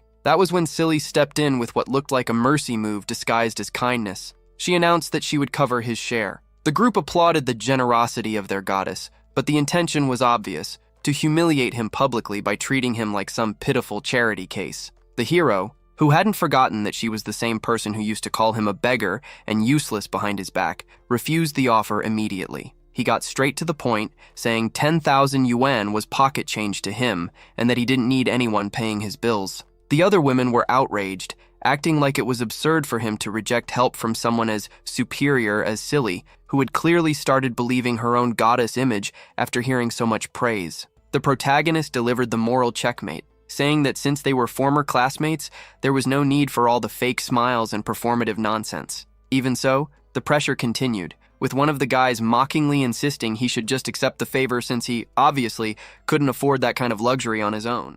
Things got tense when the blonde guy stepped up and insisted on paying for the meal. His sudden attitude left his purple-haired friend sweating bullets. Trying to ease the tension, the guy in the yellow vest pulled out a flashy gold card, assuring him that it would cover the bill and suggesting they call the manager to settle the payment. Intrigued by how confident he was about the piece of plastic, the blonde guy crossed his arms but stood firm on handling everything his own way. The guy in the vest kept forcing awkward little laughs to hide his insecurity. Soon, the door opened, and the manager in a red suit walked walked into the VIP room, he got straight to the point, checking whether the blonde guy really intended to cover the expenses, and received a blunt, immediate confirmation. The employee then explained that the room required a minimum spend and offered him a membership registration. That was all it took for a group in the back to burst out laughing. They mocked him mercilessly, insisting that the blonde guy was just pretending to be rich and didn't even understand how that kind of charge worked. Focused on the procedure, the manager simply handed him a tablet for the registration, explaining how exclusive the membership plan was. The background extras kept up their sarcastic act, laughing that reality was about to crush his little drama protagonist fantasy. Cold and completely unfazed by the idiots around him, the blonde guy took the device and entered the top-up amount into the system, 100 million. The manager nearly fell backward when he saw the numbers on the screen. He stammered in shock at the absurd amount, and silence instantly filled the room. Annoyed by the situation, one of the guys in the group swallowed his anger to avoid embarrassing himself in front of his guest. The blonde guy, on the other hand, simply sat down and started eating peacefully. The manager looked the young man's simple clothes up and down and grew suspicious. Thinking it was some kind of tasteless prank, he warned him that things had gone way too far. Still cold and focused on his meal, the blonde guy simply tossed a gold card onto the table and told him to run it. The red-haired guy immediately burst out laughing. He said that if the scammer wanted to look convincing, he should at least use a black card, doubting there was any money on it at all. The blonde girl joined in, pointing out the scratches on the plastic and insisting that no millionaire would carry around something that beat up. In her mind, the account probably didn't even have 1,000 coins in it. The rest of the group kept throwing insults at him, calling the guy crazy and broke. They all wanted to see the whole thing blow up, betting that the machine would decline the transaction. Their fun ended in an instant. The employee inserted the card and, trembling from head to toe, announced that the payment had been approved. The manager froze in place, swallowing hard, horrified to realize that the young man's fortune was actually real. The shock completely took over the room. The girls kept blinking, convinced they were caught in some kind of collective hallucination. Completely unfazed, Hang Xingwang simply asked if, now that the bill was paid, he could finally have some peace and finish his meal. The manager switched sides in the blink of an eye. Bowing almost all the way to the floor, he began sucking up to the new millionaire and immediately had the young man's old acquaintances kicked out of the room. The expulsion caught everyone off guard. To make matters even crazier, the system rewarded Hang Xingwang with 20 million yuan for treating money like garbage and leveling up. The guy in the yellow vest lost his temper, slammed his fist on the table, and demanded respect because of their school days. One of the girls in the group joined in, threatening him and warning that going up against the city's elite was a fatal mistake. Standing firm and calmly enjoying his meal, Hang Xingwang shot back that he wasn't afraid of anyone. He exposed their dirty little game, throwing it in everyone's faces that the gathering was nothing more than a stage for the group to inflate their own egos at his expense. And to finish it off, he threw down a challenge. If they wanted to prove themselves, they should put 10 million on the table too. The bluff completely fell apart. With no money to match him, the girls backed down, trying to save face by claiming that he'd go broke on his own because of this madness. Just when things seemed to be calming down, heavy footsteps echoed through the place. Young Master Ping suddenly appeared, covering the bet with 10 million yuan and 1 extra yuan just to kick Hang Xingwang out of the venue. The newcomer practically radiated arrogance, pulling his companion onto the couch and taking complete control of the situation. The women in the audience went wild. They recognized the rich heir immediately and already considered Hang Xingwang's fate sealed. As the only grandson and heir to the century-old Ping family empire, going up against his family's fortune was basically asking to be crushed in front of everyone. Hang Xingwang remained completely calm, ignoring the childish provocation of the extra coin. The surname Ping, however, suddenly made everything click. It was the same family as the woman whose butler had recently given him gifts. Convinced he'd completely crushed his rival, Ping laughed loudly. He mocked Hang Xingwang's silence and declared that the 10 million was the limit of his financial power. His girlfriend backed him up, looking down on Hang Xingwang for lacking any real power. With a crooked smile, Hang Xingwang simply thanked him for stepping in. His original fight had been with his old acquaintances, but some rich clown showing off was exactly the push he needed. Excited by the chance to squeeze even more profit out of the system, he raised his card and told the manager to add another 5 million to his account. The employee nearly drooled at the insane commission falling into his lap in the middle of the fight. Furious and feeling challenged, Ping matched the bet with 15 million yuan and 1 extra yuan. Hang Xingwang immediately responded with 20 million. The heir swallowed his pride and threw down 20 million and 1,